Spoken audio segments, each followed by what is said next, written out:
Hello everyone, मैं आपका दोस्त शफ़ी अहमद और आप देख रहे हैं हमारा यूट्यूब चैनल दी अकाउंटेंट। दोस्तों, जैसा कि थंबनेल में आप लोगों ने पढ़ लिया होगा कि आज का जो हमारा वीडियो है वो टैली से ही संबंधित है। मैं आज आपको पूरा कंप्लीट तौर पे यह आपको बताने वाला हूँ कि जीएसटी में जितने भी तरह के जो काम होते हैं वो आप टैली में किस तरीके से आप कर सकते हैं। इसलिए दोस्तों, पूरी जानकारी के लिए आप वीडियो के एंड तक आप ज़रूर देखते रहें। तो चलिए दोस्तों, बिना वक्त को ज़ाय किए हम लोग आज का टॉपिक शुरू करते हैं।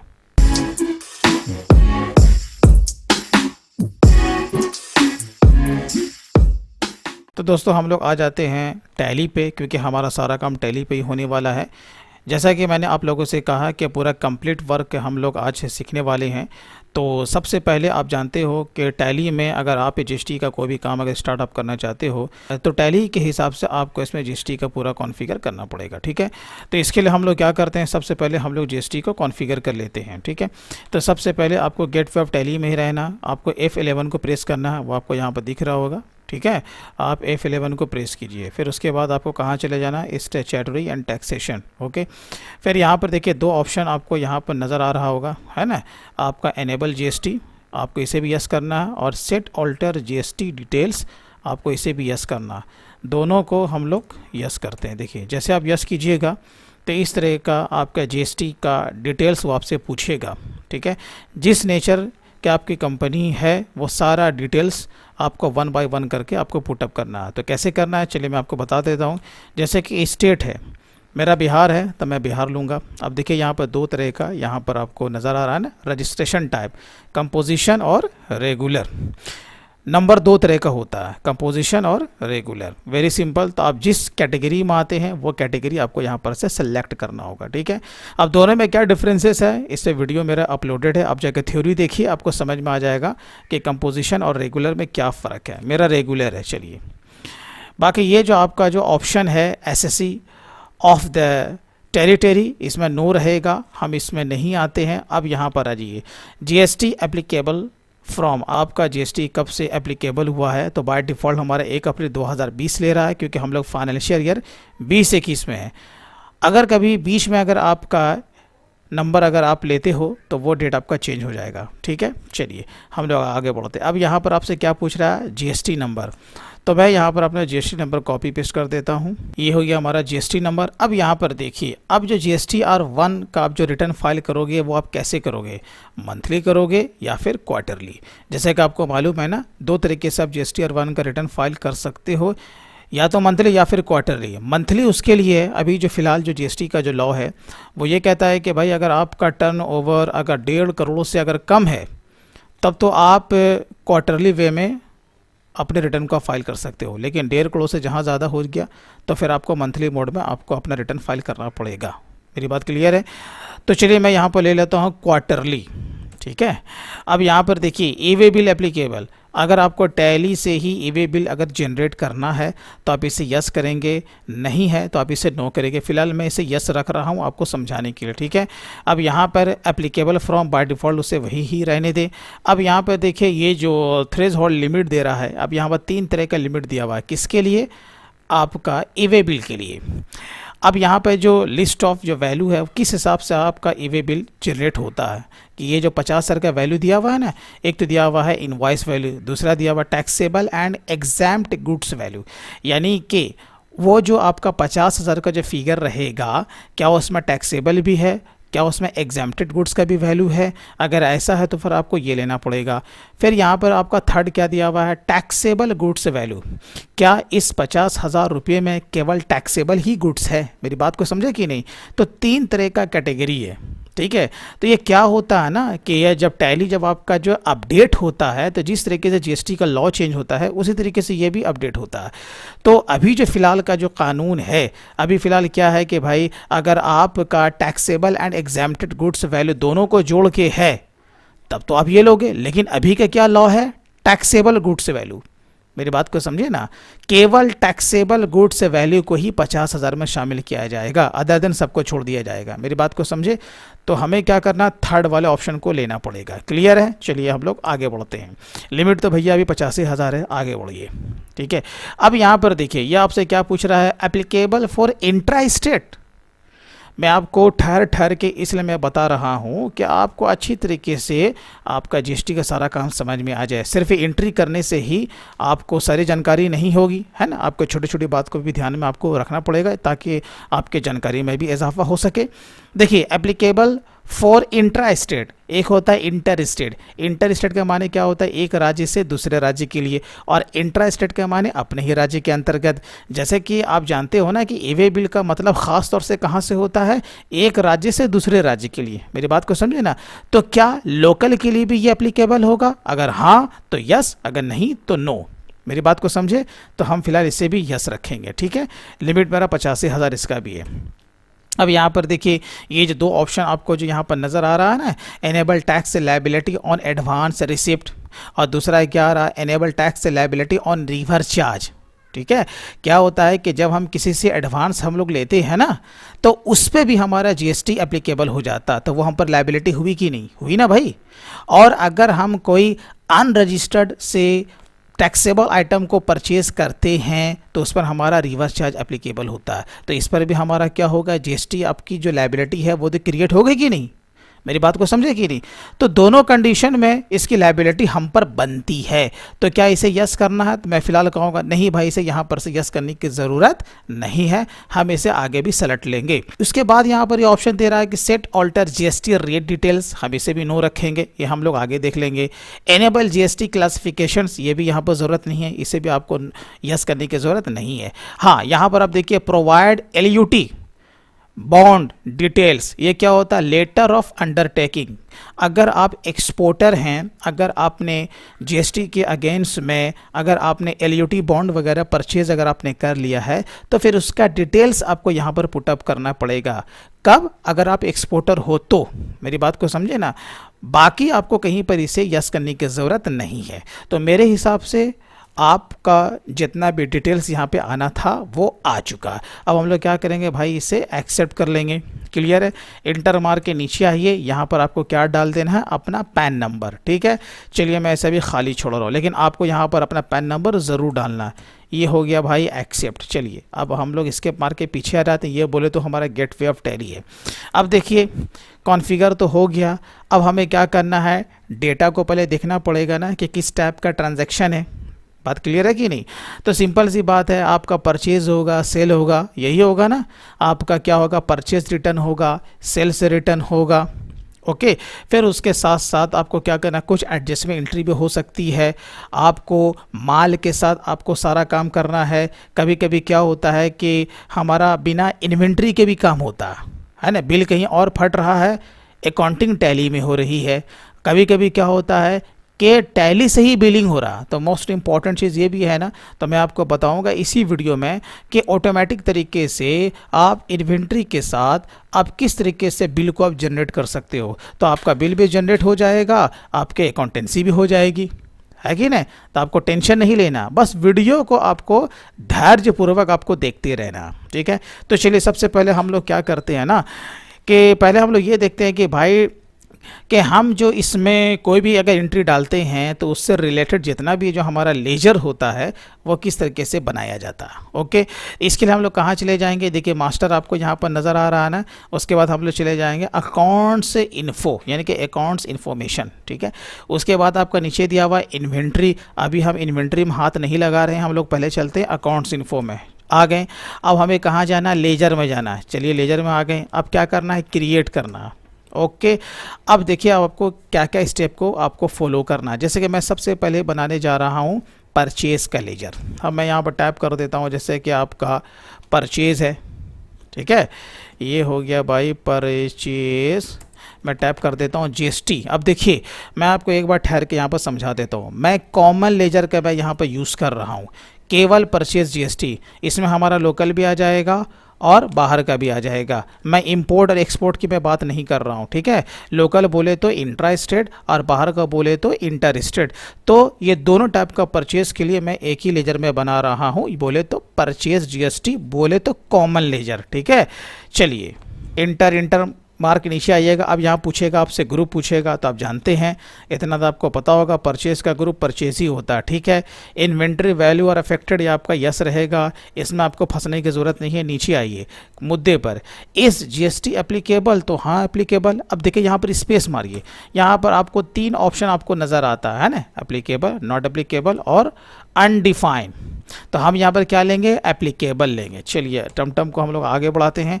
सेट ऑल्टर जीएसटी डिटेल्स, अगर आप स्टॉक के साथ अगर आप काम कर रहे हैं तो फिर आपको इसे यस करने की ज़रूरत नहीं है। मेरी बात को समझे ना, क्योंकि बहुत सारी कंपनी ऐसी होती है कि वो स्टॉक के साथ काम नहीं करते, लेकिन आपको परचेज का लेजर तो बनाना पड़ेगा।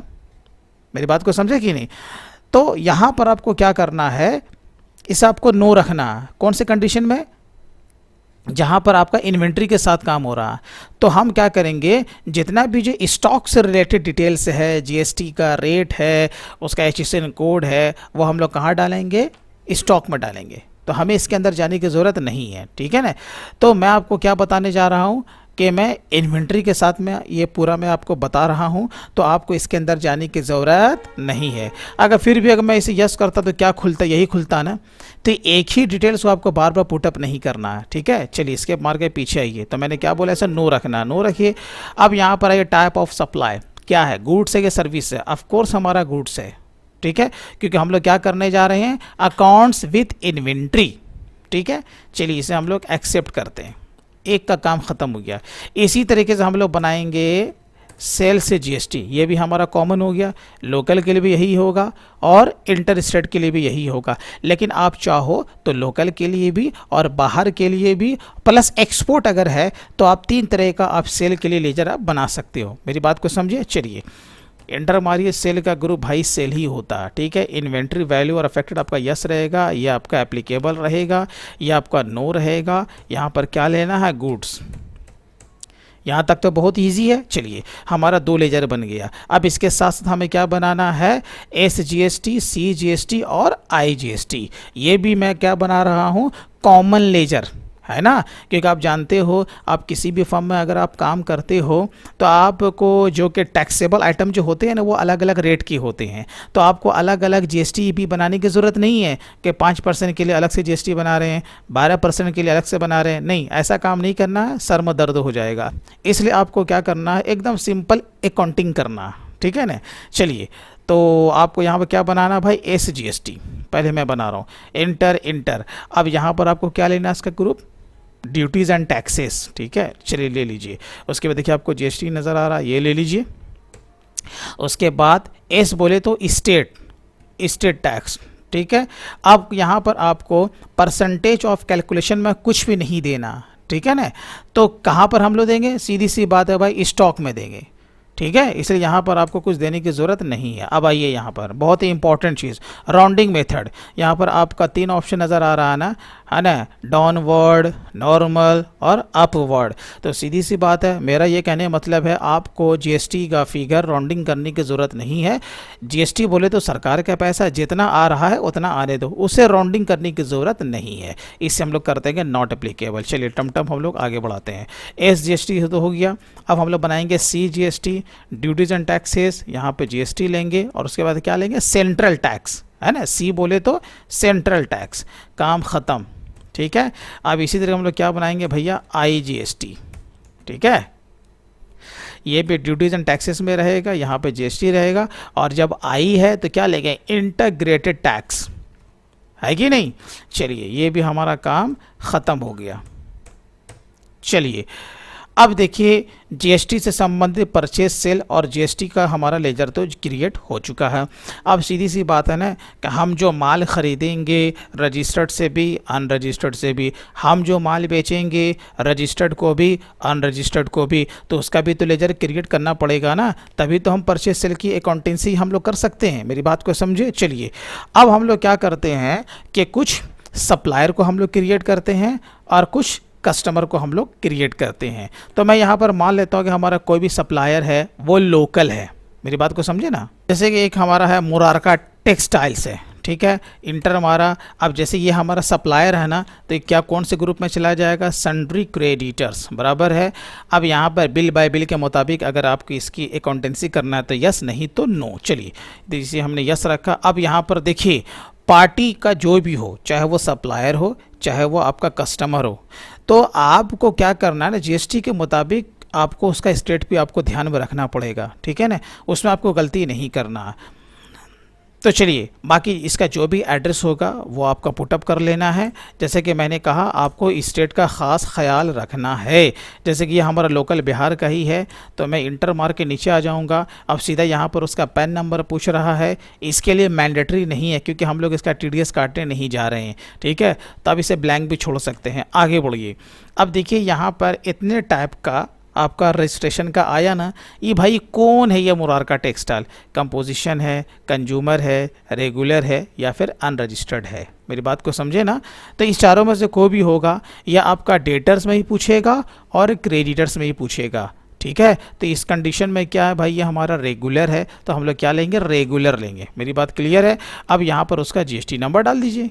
अब देखिए, जैसे मैं इसे यस करूँगा तो वही चीज़ आया ना, इसमें और कुछ एडवांस भी आया, SSC of the territory is commerce operator, तो ये तो हमारा कॉमर्स ऑपरेटर तो नहीं है ना। अब यहाँ पर क्या है, पार्टी टैब पूछ रहा है, डीम्ड एक्सपोर्ट है, एम्बेसी है, स्पेशल इकोनॉमिक जोन है, तो ऐसा तो नहीं है। मेरी बात को समझे ना, क्या ये ट्रांसपोर्टर है, तो नहीं है। तो कोई एडवांस लेवल का भी आपसे यहाँ पर पूछ सकता है। तो जिस तरह का, चाहे डेटर हो चाहे क्रेडिटर हो, जिस नेचर का होगा उस नेचर के हिसाब से आपको इसका कॉन्फ़िगरेशन करना पड़ेगा। चलिए, ये एक तो हमारा हो गया। जिस तरीके से मैंने एक सप्लायर का खोला है, उसी तरीके से आपको डेटर्स का भी खोल लेना है। तो चलिए, मैं जल्दी से मैं डेटर्स का भी मैं क्रिएट कर लेता हूँ। अभी जैसे फ़िलहाल मैंने 2 का ही मैंने बनाया है, और भी मैं आपको बताऊंगा शॉर्टकट तरीके से आप कैसे बना सकते हैं टैली में। आपको यहाँ भी बार बार आने की ज़रूरत नहीं पड़ेगी, ठीक है। अब हम लोग स्केप मार के पीछे आते हैं। देखिए, पीछे आ गए। अब जैसे कि मैंने कहा कि मैं आपको इन्वेंट्री के साथ मैं आपको यह डेमो दे रहा हूँ। इसके लिए हमें कहाँ चले जाना है, इन्वेंट्री इन्फो। अब आपको क्या करना है, देखिए यहाँ पर ग्रुप भी दिया हुआ है, स्टॉक आइटम भी दिया हुआ है, यूनिट्स ऑफ मेजर भी दिया हुआ। तो हमें क्या करना पड़ेगा ना, हम चाहें तो शॉर्टकट तरीके से बना सकते हैं, जो कि मैं अभी आपको आगे बताऊँगा। अभी मैं सिंपल स्टेप में बता रहा हूँ, आप इस स्टेप को फॉलो कीजिए। पहले ग्रुप आता है, ठीक है। चलिए, हम लोग पहले ग्रुप में जाते हैं, हम लोग क्रिएट करते हैं। देखिए, अब जीएसटी में ग्रुप का क्या काम है, ये भी आपको समझना ज़रूरी है ना। आपने बहुत सारे वीडियोस देखे होंगे तरह तरह के, लेकिन जो बारीकियां जो होती हैं कि ग्रुप को हमें कहाँ पर यूज़ करना है, ये हमें सुनने को भी नहीं मिलता। तो मैं आपको बता देता हूँ।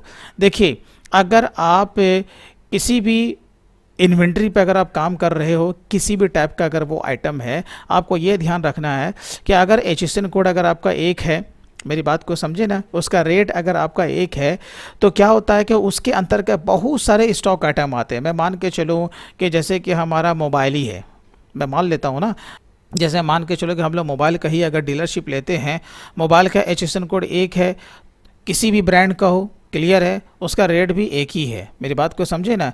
तो फिर हमें क्या करना होगा ना, जब हम लोग ग्रुप बनाएंगे ना, सारा उसका डिटेल्स हम लोग ग्रुप में ही डाल देंगे, तो हमें हर स्टॉक आइटम में डालने की ज़रूरत नहीं पड़ेगी। मेरी बात क्लियर है।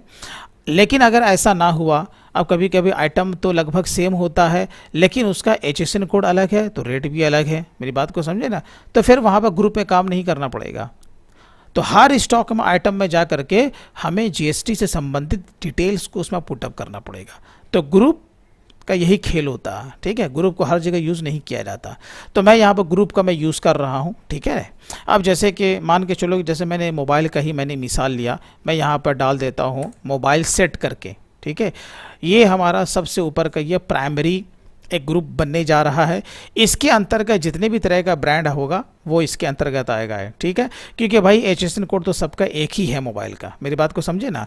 तो हम लोग क्या करेंगे, यहाँ पे ले लेंगे प्राइमरी, बहुत अच्छी बात है, यहाँ पर कर देंगे यस। अब आइए यहाँ पर सेट ऑल्टर GST डिटेल्स, इसे हम लोग क्या करेंगे, यस। क्यों, क्योंकि भाई मोबाइल का HSN कोड और रेट सबका सेम ही है। तो किसी भी टाइप का मोबाइल हो, हमें हर मोबाइल के अंदर जा करके GST का डिटेल्स डालने की ज़रूरत नहीं पड़ेगी। मेरी बात को समझे ना। जब अभी मैं और आगे जब अभी मैं आपको बताऊंगा तो और भी आपका कॉन्सेप्ट क्लियर हो जाएगा, ठीक है। देखिए मैंने इसे यस किया, यहाँ पूछा ना डिस्क्रिप्शन है तो कुछ डालने की ज़रूरत नहीं है, लेकिन आप बहुत ज़िद्दी हो तो चलो भाई कुछ डाल दो, जैसे मोबाइल ही डाल दिया, ठीक है। अब यहाँ पर क्या देना है, देखिए HSN कोड और सर्विस अकाउंटिंग कोड ये दोनों के लिए आपका दिया हुआ है। अभी जैसे कि हम लोग काम कर रहे हैं गुड्स के लिए ना, तो HSN कोड, लेकिन जब सर्विस के लिए हम लोग जब कोई लेजर को बनाएंगे वहाँ पे GST का डिटेल्स पूछेगा तो वहाँ पर सर्विस अकाउंटिंग कोड हमें देना पड़ेगा। मेरी बात को समझे ना। तो हमें क्या डालना है यहाँ पर, HSN कोड। मैं मान लेता हूँ कि हमारा ये 6600 है, ठीक है, HSN कोड मैंने मान लिया, ठीक है। अब यहाँ पर आइए, इज नॉन GST गुड्स तो नहीं, ये भाई GST के अंतर्गत है, तो हम लोग क्या करेंगे, इसे नो रखेंगे।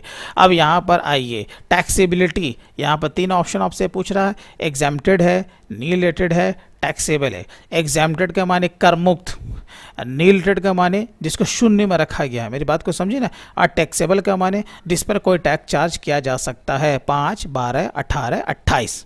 मेरी बात को समझे। चलिए तो हम लोग क्या लेंगे भाई, इसमें टैक्सेबल लेंगे। अब आइए इस रिवर्स चार्ज एप्लीकेबल, ये भी आपसे पूछ रहा है ना। देखिए आपको याद होगा ये इसमें से कुछ ऑप्शन जब हम लोग GST को कॉन्फ़िगर कर रहे थे ना, वहीं पर पूछ रहा था, तो मैंने बोला कि नहीं ये वहाँ पर हमें छेड़छाड़ करने की ज़रूरत नहीं है, हम लोग इसे आगे निपट लेंगे। तो यहाँ पर क्या इस रिवर्स चार्ज एप्लीकेबल, क्या इस पर रिवर्स चार्ज भी एप्लीकेबल है। अगर आप माल को किसी अनरजिस्टर्ड से परचेस करते हो ना, तो फिर आप पर रिवर्स चार्ज एप्लीकेबल हो जाएगा। अगर कोई ऐसा मामला है तो इसे यस करना, अगर नहीं है तो इसे नो कर रखना। मेरी बात समझे कि नहीं। अच्छा अभी यहाँ पर क्या पूछ रहा है, is in eligible for input credit. ये क्या होता है, इन एलिजिबल, जिसके कि आप एलिजिबल नहीं हो। भैया हम जो इसका लेजर बना रहे हैं ना, इसका माने क्या हमें इसका इनपुट टैक्स क्रेडिट लेना है ना, लेकिन कुछ कुछ कंडीशन ऐसा है GST के मामले में, हम टैक्स भरते तो हैं लेकिन हमें उसका ITC प्राप्त नहीं होता है, ठीक है। अगर उस टाइप का कोई अगर लेजर बनाओगे तो आप क्या करोगे, यहाँ पर इसे यस कर दोगे। बात को समझिए ना। इसलिए आपको हर एक छोटे छोटे चीज़ को आपको समझना ज़रूरी है, लेकिन यहाँ पर तो ऐसा है नहीं, हमें इसका ITC भी लेना है और इस पर हमारा रिवर्स चार्ज भी नहीं है, तो हम दोनों कंडीशन में क्या करेंगे, दोनों को नो कर देंगे। लेकिन अगर ऐसा होता तो हम उसे यस करते, है ना। तो चलिए इसे हम लोग नो रखेंगे फिलहाल। चलिए अब हम लोग यहाँ पर डालेंगे रेट डालेंगे, ठीक है। मोबाइल सेट पर जैसे हमारा 12% है, मैंने डाल दिया। जैसे आप 12 डालोगे ये आधा आधा अपने आप बांट देगा, हमें ज़्यादा इसमें मेहनत करने की ज़रूरत नहीं है, ठीक है। चलिए अब हम लोग क्या करेंगे, इसे एक्सेप्ट कर लेंगे। अभी देखिए अभी हम लोग ग्रुप में हैं, अभी हमने स्टॉक आइटम को क्रिएट नहीं किया, ये तो बन गया भाई ग्रुप, ठीक है। अब हम लोग बनाते हैं सब ग्रुप, ज़रा गौर से देखिएगा। अब इसके अंदर हम लोग बनाते हैं जैसे कि सैमसंग है ना, सैमसंग मोबाइल है मान के चलो। अब यहाँ पर जैसे सैमसंग मोबाइल हमने बना दिया, इंटर। तो अब क्या करेंगे, इसको प्राइमरी के अंतर्गत हम लोग नहीं डालेंगे, मोबाइल सेट के हम लोग अंदर डालेंगे। मेरी बात को समझे ना।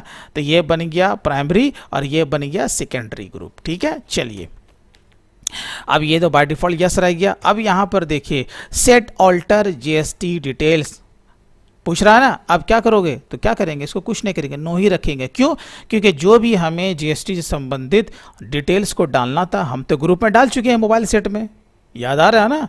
इसलिए अब हमें इसे यस करने की ज़रूरत नहीं है। अब हाँ कहीं भी हम इसे नहीं पुटअप करेंगे, क्योंकि हमने जब ग्रुप में डाल दिया अब ऑटोमेटिक हमारा सारा काम हो जाएगा। चलिए अब हम लोग इसे करते हैं एक्सेप्ट, ठीक है। अभी हमने क्या बनाया, सैमसंग का बनाया। चलो मैं एक और बना देता हूँ, जैसे वीवो का मैं बना दिया है ना, वीवो मोबाइल। ये भी आपका क्या हो जाएगा, मोबाइल सेट के ही अंतर्गत जाएगा। और ये हमारा पहला यस रहेगा, मतलब कि should quantities of item be added, आपका यस रहेगा बाय डिफ़ॉल्ट, ये नो रहेगा। यहाँ तक तो बात समझ में आ गई। इस तरीके से आप ब्रांड वाइज, कंपनी वाइज आप स्टॉक को देखिए, ग्रुप बनाइए और काम कीजिए।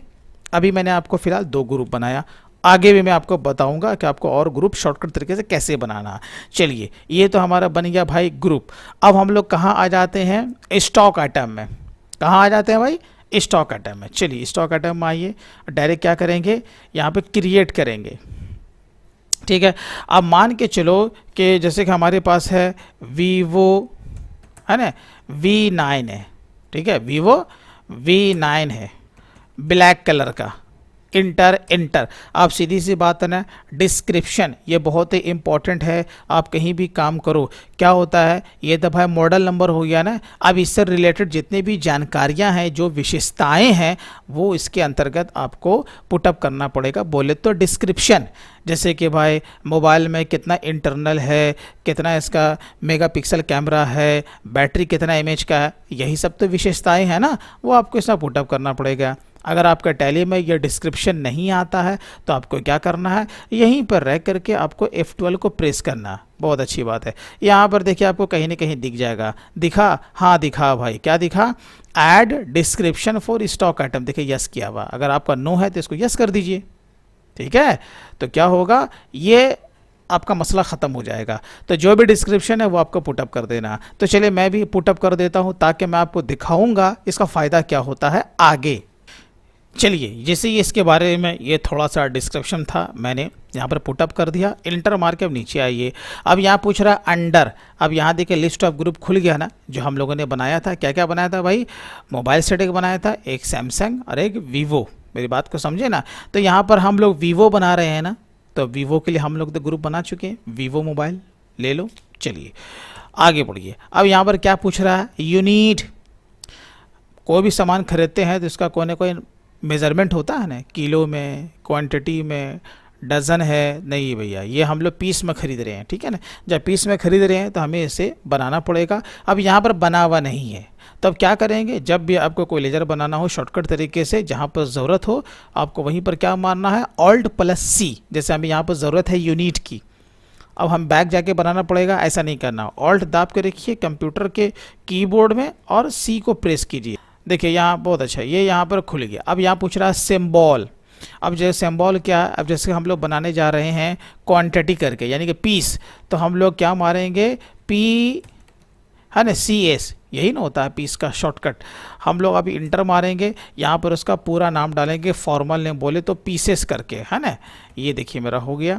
अब यहाँ पर आपको क्या करना है, यूनिट क्वांटिटी कोड है, वो आपको कोड यहाँ पर से आपको लेना पड़ेगा, ठीक है। तो कोड हम लोग मारते हैं, P मारते हैं, तो यहाँ पर देखिए पीसेस मिल गया ना, मिल गया। चलिए अब हम लोग आगे बढ़ते हैं। अब देखिए नंबर ऑफ डिस्प्ले प्लेस। अब थोड़ा यहाँ पर ठहरिए, कहीं कहीं पर ये 0 होगा, कहीं कहीं पर ये आपका बदल भी जाएगा। 2 भी हो सकता है, 3 भी हो सकता है, या जितने भी तरह का मेजरमेंट है उसमें कहीं 4 अगर आता तो भी हो सकता है। ये क्या दिया हुआ, नंबर ऑफ डेसिमल प्लेस। ये क्या होता है, जैसे पीस में कभी देखा है 1.5 पीस, 1.20 पीस, कभी आपने कभी ऐसा सुना है क्या, नहीं सुना। कहाँ पर हो सकता है, जहाँ पे आपका अगर किलो में काम हो रहा है, 1 किलो 750 ग्राम, है ना, 1 किलो 200 ग्राम। तो जहाँ पर डिस्मल की बात होगी जिस मेजरमेंट में, वहाँ पर आपको डिस्मल का वो संख्या देना पड़ेगा, उसमें कितना डिजिट आ रहा है। पीस में ऐसा कोई मसला ही नहीं है, तो क्या होगा, 0 रहेगा। लेकिन यही अगर आप किलोग्राम बनाते तो यहाँ पर हम लोग क्या लेते, KGS। चलिए मैं आपको बना के ही दिखा दूंगा, ठीक है। अभी तो फिलहाल क्या रहेगा, नंबर ऑफ डिस्मल प्लेस आपका 0 रहेगा, क्योंकि पीस में डिस्मल का कोई काम ही नहीं है। चलिए हम लोग इसे एक्सेप्ट कर लेते हैं। देखिए यहाँ पर आपका पीस आ गया ना। अच्छा, जैसे मैंने आपको बोला KGS मारेंगे हम लोग, यहाँ पर क्या लिखेंगे, उसका पूरा फुल फॉर्म किलोग्राम्स, है ना। चलिए अब हम लोग क्या लेंगे, किलोग्राम्स। देखिए हम लोगों ने लिया ना किलोग्राम्स लिया। चलिए अब यहाँ पर कितना हो जाएगा, 3।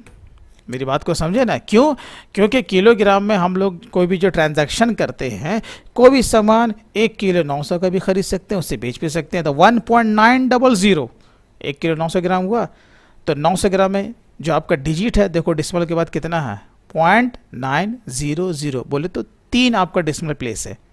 मेरी बात को समझे, हाँ, तो ये आपको ध्यान रखना पड़ेगा।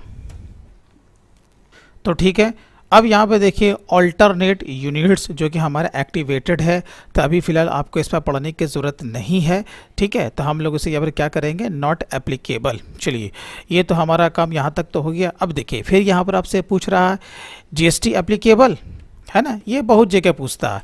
तो मैंने क्या कहा, जब हम लोग स्टॉक पे हम लोग काम करते हैं ना, तो किसी एक ही जगह हम लोग GST का सारा डिटेल्स हम लोग डालते हैं, जो कि हम लोग ऑलरेडी, जब आपको याद है हम लोग जब ग्रुप बना रहे थे हम लोगों ने वहाँ पुटअप कर दिया था। इसलिए अब ये फ़ायदा होगा, अब उसके अंतर्गत, यानी कि उस ग्रुप के अंतर्गत ये मोबाइल और ये वीवो मोबाइल, अब इसके अंतर्गत जितने भी हम लोग स्टॉक आइटम बनाएंगे, किसी के भी अंदर हमें जीएसटी का डिटेल्स बार बार डालने की ज़रूरत नहीं है। यही फ़ायदा होता है ग्रुप में जीएसटी का डिटेल्स को पुटअप करने से। मेरी बात को समझे ना। चलिए, एप्लीकेबल तो रहेगा, लेकिन हमें इसे यस करने की ज़रूरत नहीं है। यहाँ पर क्या रहेगा, गुड्स। मेरी बात को समझे। अब यहाँ पर आइए, क्वांटिटी, रेट पर वैल्यू, ये क्या दिया हुआ भाई, ये इस ओपनिंग के लिए दिया हुआ है ना, साफ लिखा हुआ। जैसे क्या होता है, मार्च का क्लोजिंग होता है, आपका बैलेंस शीट फाइनलाइज हो गया, जो लास्ट ईयर का जो भी आपका क्लोजिंग बैलेंस था, आपको इस ईयर में एज ए ओपनिंग अगर लेना है तो फिर आपको यहाँ पर उसका क्वांटिटी, उसका रेट आपको चढ़ाना पड़ेगा। मेरी बात को समझिए। चलिए, तो जिस तरीके से मैंने बनाया, उसी तरीके से आपको सारे को बना लेना। क्लियर है। चलिए, अब मैं यहाँ पर आपको बिल्कुल शॉर्टकट तरीके से मैं एक और भी मैं आपको लेजर आपको बना के दिखाऊंगा, जो कि उसका जो रेट है वो आपका अलग है। यानी कि मैं एसेसरी के बारे में मैं लेजर में खोलने जा रहा हूँ। ठीक है। अब मान के चलो कि मैं बैटरी के लिए मैं बना रहा हूँ। अब हमारा बैटरी क्या है कि ये जैसे हम बैटरी बना रहे हैं, मैं यहाँ पर मार देता हूँ कि ये हमारा वीवो का बैटरी है। एज्यूम कर लेता हूँ मैं, इंटर जो भी डिस्क्रिप्शन होगा वो यहाँ पर हम लोग डाल देंगे। अब देखिए यहाँ पर अंडर है ना। अब मैं क्या करूँगा, अल्ट सी मार के मैं अब सारा काम करूँगा। तो यहाँ पर ग्रुप है ना, ये तो मोबाइल के लिए बना हुआ था, आपको याद है ना। अब हम लोग क्या बना रहे हैं, एसेसरी के लिए बना रहे हैं। तो अल्ट सी हम लोग प्रेस करेंगे। देखिए अब आ गए हम लोग यहाँ पे। अब हम लोग क्या करेंगे, एसेसरी करके हम लोग एक ग्रुप बना लेंगे। ठीक है, इंटर। अब हम लोग क्या करेंगे, इसे प्राइमरी में रखेंगे। ठीक है, इससे हम लोग दूसरा ऑप्शन को यस कर देंगे। अब आइए आप लोग सेट ऑल्टर जीएसटी डिटेल्स में इसे हम लोग यस कर देंगे। देखिए फिर वही चीज़ आ गया ना। अब सीधी सी बात है, एसेसरी का रेट भी अलग है। ऑफ कोर्स जब रेट अलग है तो HSN कोड भी इसका अलग ही होगा। अब हम लोग आ जाते हैं HSN कोड में। मान के चलता हूँ कि इसका 9900 है। ठीक है। अब यहाँ पर ये तो नो रहेगा, यहाँ पर क्या ले लेंगे, टैक्सेबल, सब कुछ वही है, ये दोनों नो रहेगा। अब यहाँ पर रेट कितना है, मान लेता हूँ क्या 18% है। चलिए, ये मैंने यहाँ पर इसे पुटअप कर दिया, तो ये यहाँ पर आ गया ना। अब ये यूनिट तो कैसे है भाई, तो पीस में है, तो पीस में हमने ले लिया। मेरी बात को समझे। अब यहाँ पर अल्टरनेट का काम तो है नहीं, नॉट एप्लीकेबल, यहाँ पर एप्लीकेबल रहेगा। यहाँ पर क्या रहेगा, अब देखिए यहाँ पर नो ही रहेगा ना। क्यों, क्योंकि हमने ग्रुप में ही सब कुछ पुटअप कर दिया। इसीलिए अब जब हम लोगों ने बनाया ना बैटरी वीवो, अब हमें यहाँ पर यस करके अंदर जाने की ज़रूरत नहीं है। चलिए, तो ये भी तरीका आपको समझ में आ गया ना। तो हमने क्या बनाया, एक एसेसरी का बनाया, एक मोबाइल के लिए मैंने बनाया। ठीक है। अब हम लोग स्केप मार के पीछे आ जाते हैं। अब क्या करना है भाई, हमें अकाउंटेंसी करनी है। जिस तरीके से मैंने मास्टर को क्रिएट किया, उसी तरीके से आपको स्टॉक से संबंधित सारे मास्टर को आपको क्रिएट कर लेना है। बहुत ही इजी है। ठीक है। अब हम लोग आ जाते हैं ट्रांजैक्शंस, बोले तो अकाउंटिंग वाउचर। चलिए आ जाते हैं। अब जैसे हमें कहाँ जाना, सबसे पहले भाई परचेज में जाना है ना। जब तक माल इन नहीं होगा तो आउट कैसे होगा। ठीक है। तो हम लोग सबसे पहले माल ख़रीद लेते हैं। ठीक है। देखिए अब यहाँ पर जो भी तारीख रहेगा F2 मारिएगा, वो वहाँ पर आपको इनवॉइस का जो डेट है वो आपको पुटअप कर देना है। ठीक है, या रिसीविंग डेट आपको पुटअप करना है। यहाँ पर आपका दिया हुआ है supplier invoice number plus supplier invoice number का जो डेट है वो आपको पुटअप करना है। ये देखिए दो तरह का डेट दिया हुआ है। क्यों दिया हुआ भाई, ये भी तो समझना हमारे लिए ज़रूरी है ना। देखिए क्या होता है, कभी कभी जो इनवॉइस जो होता है ना, वो मुझ तक आने में काफ़ी लेट हो जाता है। 15 दिन के बाद आया, 25 दिन के बाद आया, 1 महीने के बाद आया, ऐसा कभी होता है कि नहीं। तो कंपनी भी डिपेंड करता है कि वो किस तारीख में उसका अकाउंटेंसी का डेट वो पकड़ती है। ये डिपेंड करता है हमारे जीएसटी के रिटर्न के ऊपर भी। अब 3B का रिटर्न फाइल हो चुका है, बाद में हमें रिसीव हो रहा है, तब तो उसका ITC हम लोग इस महीने लेंगे ना। तो वही डेट हमें पकड़ना पड़ेगा जिस तारीख हम लोग रिसीव करेंगे। मेरी बात को समझे। तो ये 2 तारीख दिया हुआ, ये तारीख जिस तारीख को आप अकाउंटेंसी ले रहे हैं, और ये वाला जो तारीख है ना भाई, ये बिल के ऊपर जो छपा रहता है वो तारीख आपको यहाँ पर देना। ठीक है। चलिए अब यहाँ पे देखिए पार्टिकुलर्स आ रहा है ना। ठीक है, पार्टिकुलर्स क्यों आ रहा है, ये वाला जो ऑप्शन है, इस वाले ऑप्शन में आप स्टॉक के साथ काम नहीं कर सकते। ठीक है, इसके लिए आपको क्या करना पड़ेगा, यहाँ पर देखिए लिखा हुआ होगा आइटम इनवॉइस है, यहाँ पर दिया हुआ, आपको इसे क्लिक करना पड़ेगा। जैसे क्लिक कीजिएगा, देखिए अब यहाँ पर आपका आ गया नेम ऑफ आइटम। क्लियर है। चलिए मैं सप्लाई इनवॉइस नंबर कुछ भी मान लेता हूँ, डेट में कुछ भी मार लेता हूँ। ठीक है, मैं अप्रैल के मैं मार रहा हूँ। ठीक है। अब यहाँ पर जैसे मैंने पार्टी ले लिया, पार्टी क्या, जैसे मुरारका टेक्सटाइल ही है। ठीक है, मान लेता हूँ भाई, इसका देखिए सारा डिटेल्स भी आ रहा है। क्लियर है। परचेज GST हम लोग ले लेंगे यहाँ से, क्योंकि यहाँ पर परचेज लेजर पूछ रहा है। ठीक है, अब नेम ऑफ आइटम, ठीक है, अब जैसे कि यहाँ पर हमारा वीवो V9 ब्लैक है, ये ले लेता हूँ। देखिए यहाँ पर डिस्क्रिप्शन आया ना, जो मैंने वहाँ पर दिया था। अब इंटर मारेंगे, ये और भी खुल जाएगा। अगर आपको कुछ और भी डिस्क्रिप्शन को ऐड करना है तो आप यहाँ पर से कर सकते हो। मेरी बात को समझे। चलिए, अब यहाँ पर मैंने ले लिया 10 पीस ले लिया, बहुत ही सिंपल है। अब मैं यहाँ पर रेट लगा था 9,999 रुपया। कोई टेंशन नहीं है, कोई टेंशन नहीं है। अब इसके नीचे हम लोग इंटर मार्क के नीचे आएंगे। अब दूसरा आइटम क्या है, जैसे कि बैटरी है, चलो ये भी ले लेता हूँ मैं। ठीक है, ये भी ले लेता हूँ मैं 10 पीस। ठीक है, कितना भाई, 599 रुपया। चलिए, मानने में क्या जाता, काम ख़त्म हुआ कि नहीं। ठीक, अब जैसे कि यह हमारा लोकल बिल है ना, तो लोकल बिल में क्या अप्लाई होता है, SGST और CGST। तो मैं यहाँ पर से ले लूँगा SGST, ठीक है, और यहाँ पर से क्या ले लूँगा, CGST। IGST का कोई काम तो है नहीं, नहीं है। ठीक है, और हमारा जो फिगर आया है वो कोई भी यहाँ पर फिगर देखोगे पैसे में नहीं है, तो हमें राउंड भी करने की ज़रूरत नहीं है। ठीक है, इंटर मारिए। अब यहाँ पर देखिए ईवे बिल के बारे में पूछ रहा है ना, जैसे कि अगर आपको टैली से ही ईवे बिल जब जनरेट करना होगा तो अब इसे यस रखेंगे, नहीं तो नो रखेंगे। फिलहाल मैं इसे नो रखूँगा, नरेशन लूँगा। ठीक है, और यहाँ पर मैं इसे सेव करूँगा। ये तो बहुत ही सिंपल हुआ। अब मैं एक और मैं परचेज़ का एंट्री लेता हूँ। ये तो हो गया लोकल, मैं बाहर से अब मैं कोई माल को मैं परचेज़ करता हूँ जिस पर आपका क्या अप्लाई होगा, IGST, है ना। चलिए, बिल नंबर मैं कुछ पकड़ लेता हूँ, पकड़ लिया। ठीक है, तारीख मैंने 2 तारीख पकड़ ले, चलो हटाओ। ठीक है, अब यहाँ पर आ जाइए पार्टी का नाम। ठीक है, अब जैसे पार्टी मान के चलो कि मेरा IBE क्राफ्ट है, मान लेता हूँ। चलिए, ये हो गया। अब यहाँ पर परचेज़ लेंगे और यहाँ पे क्या लेंगे, जो भी स्टॉक आइटम है, मान के चलो कि वीवो V9 ही है ना। मैं यहाँ पर ले लेता हूँ उसका 11 पीस। चलिए, रेट मान के चलो कि वही था 9,999 रुपया। ठीक है, अब यहाँ पर हम लोग क्या लेंगे, IGST। देखिए, IGST हम लोगों ने लिया, सब कुछ आ गया ना, ऑटोमेटिक हमारा सारा काम तो हो रहा है।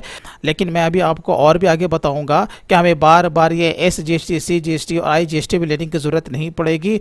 ऑटोमेटिक तरीके से बिल्कुल आपका सारा काम हो जाएगा। बस दोस्तों, अगर आपको GST में मास्टर बनना है कि टैली में किस तरीके से सारा काम किया जा सकता है, तो वीडियो के एंड तक आप ज़रूर देखते रहे, आपका सारा कन्फ्यूज़न आपका दूर होने वाला है। ठीक है, चलिए, अब हम लोग क्या करेंगे, Alt+C मार करके एक लेजर बनाएंगे, है कि नहीं, क्योंकि हमें इसे राउंड करना है। यहाँ पे कितना आ रहा है, 1,23,187 रुपया 68 पैसा आ रहा है ना, हमें इसे राउंड करना है।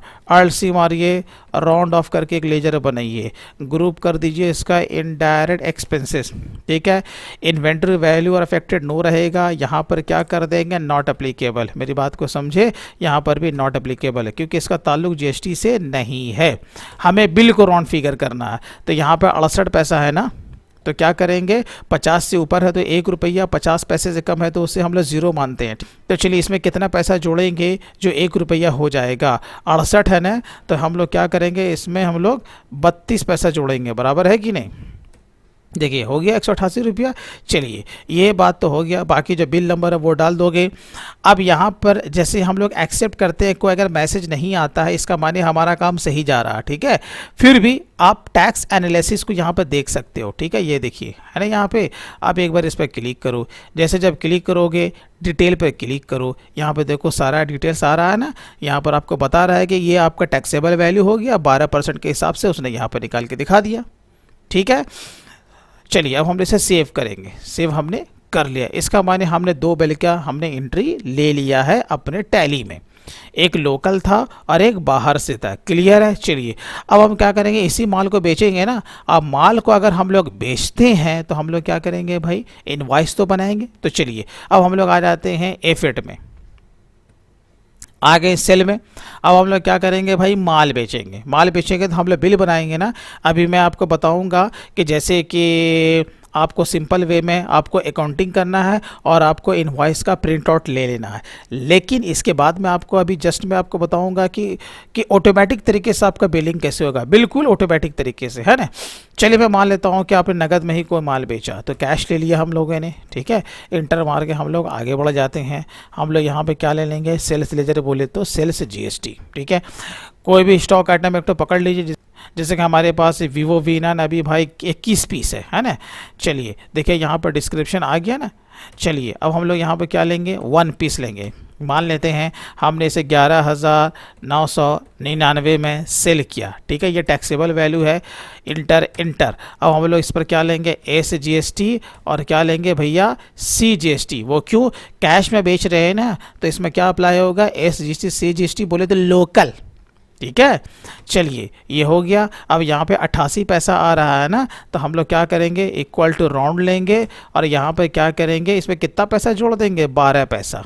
देखिए हो गया। अब सीधा यहाँ पे क्या डालेंगे, अपना बिल नंबर, ठीक है। अब बिल नंबर आपका क्या हो सकता है, अब देखिए मैं आपको बता रहा हूँ, अगर टैली से ही बिल जनरेट हो रहा है यही आपका बिल नंबर होता है, ठीक है। और अगर मैनुअल बिल फटा है, अकाउंटेंसी कर रहे हैं, तो जो मैनुअल आपका बिल नंबर होगा वही बिल नंबर आपको यहाँ पर देना। तो ये निर्भर करता है कि कहाँ से आपका बिलिंग हो रहा है, मेरी बात को समझे ना। तो मैं मान लेता हूँ कि टैली से ही हमारा बिलिंग हो रहा, तो बिल नंबर मेरा क्या होगा, ये आपको दिख रहा है ना यहाँ पर, ये नंबर, यही हमारा टैली का जो नंबर यहाँ पर दिख रहा है, यही हमारा बिल नंबर कहलाता है। अभी मैं आपको आगे बताऊंगा इसको आपको कॉन्फ़िगर किस तरीके से करना है। देखिए यहाँ पर 1 मैंने प्रेस किया, मैंने इसे एक्सेप्ट कर लिया। अब जैसे हमें इसका प्रिंट आउट लेना है, ठीक है। जब प्रिंट आउट अगर आपको लेना है तो आप इसे क्या करेंगे, पेज अप करेंगे। क्या करेंगे, पेज अप, आपके कीबोर्ड में दिया रहता है। देखिए मैंने पेज अप के सामने आ गया, यहाँ लेफ्ट साइड में दिया हुआ प्रिंट, क्लिक कीजिए। यहाँ पर देखिए टैक्स इनवॉइस आया विथ प्रिंट प्रीव्यू, इंटर मारिए। जैसे इंटर मारेंगे ये देखिए आपका इनवॉइस बन के तैयार है। जूम पर क्लिक कीजिए या Alt+Z मारिए। देखिए मैंने कहा था ना 1 बोले तो जो टैली का जो वहाँ पर नंबर आता है ना, वही आपका इनवॉइस नंबर होता है। 1 हो गया। बाकी ये सब भी जितने भी जो बॉक्स आ रहे हैं, आप जिसे चाहे हटा सकते हैं, जिसे चाहे आप रख भी सकते हैं, ठीक है। अब देखिए ये आपका यहाँ पर इनवॉइस मोटे तौर पे तैयार हो चुका है। तो ये जो इनवॉइस अभी जो तैयार हुआ, यह मैनुअल तरीके से हुआ। आपको हर बार ट्रांजैक्शन के हिसाब से SGST, CGST, IGST और ये राउंड ऑफ आपको मैनुअल करना पड़ता है, तो आपको ये नहीं करना है, ठीक है ना। अब मैं आपको एक बहुत बेहतरीन तरीका मैं आपको बताऊंगा कि सिर्फ आपको क्या करना है कि पार्टी को चुनना है और जो स्टॉक आइटम है उसे आपको सेलेक्ट करना है। बाकी आप जो बिलिंग में, जैसे कभी कभी क्या होता है, हम लोग एडिशनल चार्जेस भी उसमें कुछ हम लोग ऐड करते हैं। जैसे कि क्या आ गया, फ्रेट चार्जेस हो गया, कोरियर चार्जेस हो गया, पैकिंग का चार्जेस हो गया। आप देखते हो ना कि बिल पे वो चीज़ हम लोग भी चार्ज करते हैं, तो उसके ऊपर से हम लोग टैक्स को भी हम लोग GST मतलब कि चार्ज करते हैं। तो वो तो हमें तो कॉन्फ़िगर करना पड़ेगा ना। चलिए यहाँ तक तो आई थिंक आपको समझ में आ चुका होगा। अब हम लोग क्या करेंगे भाई, ऑटोमेटिक तरीके से हम लोग इसका बिलिंग करेंगे। अब आपको बिलिंग करने के लिए आपको क्या करना पड़ेगा, आपको इसमें टैली में छोटा सा कॉन्फ़िगरेशन करना पड़ेगा, ठीक है।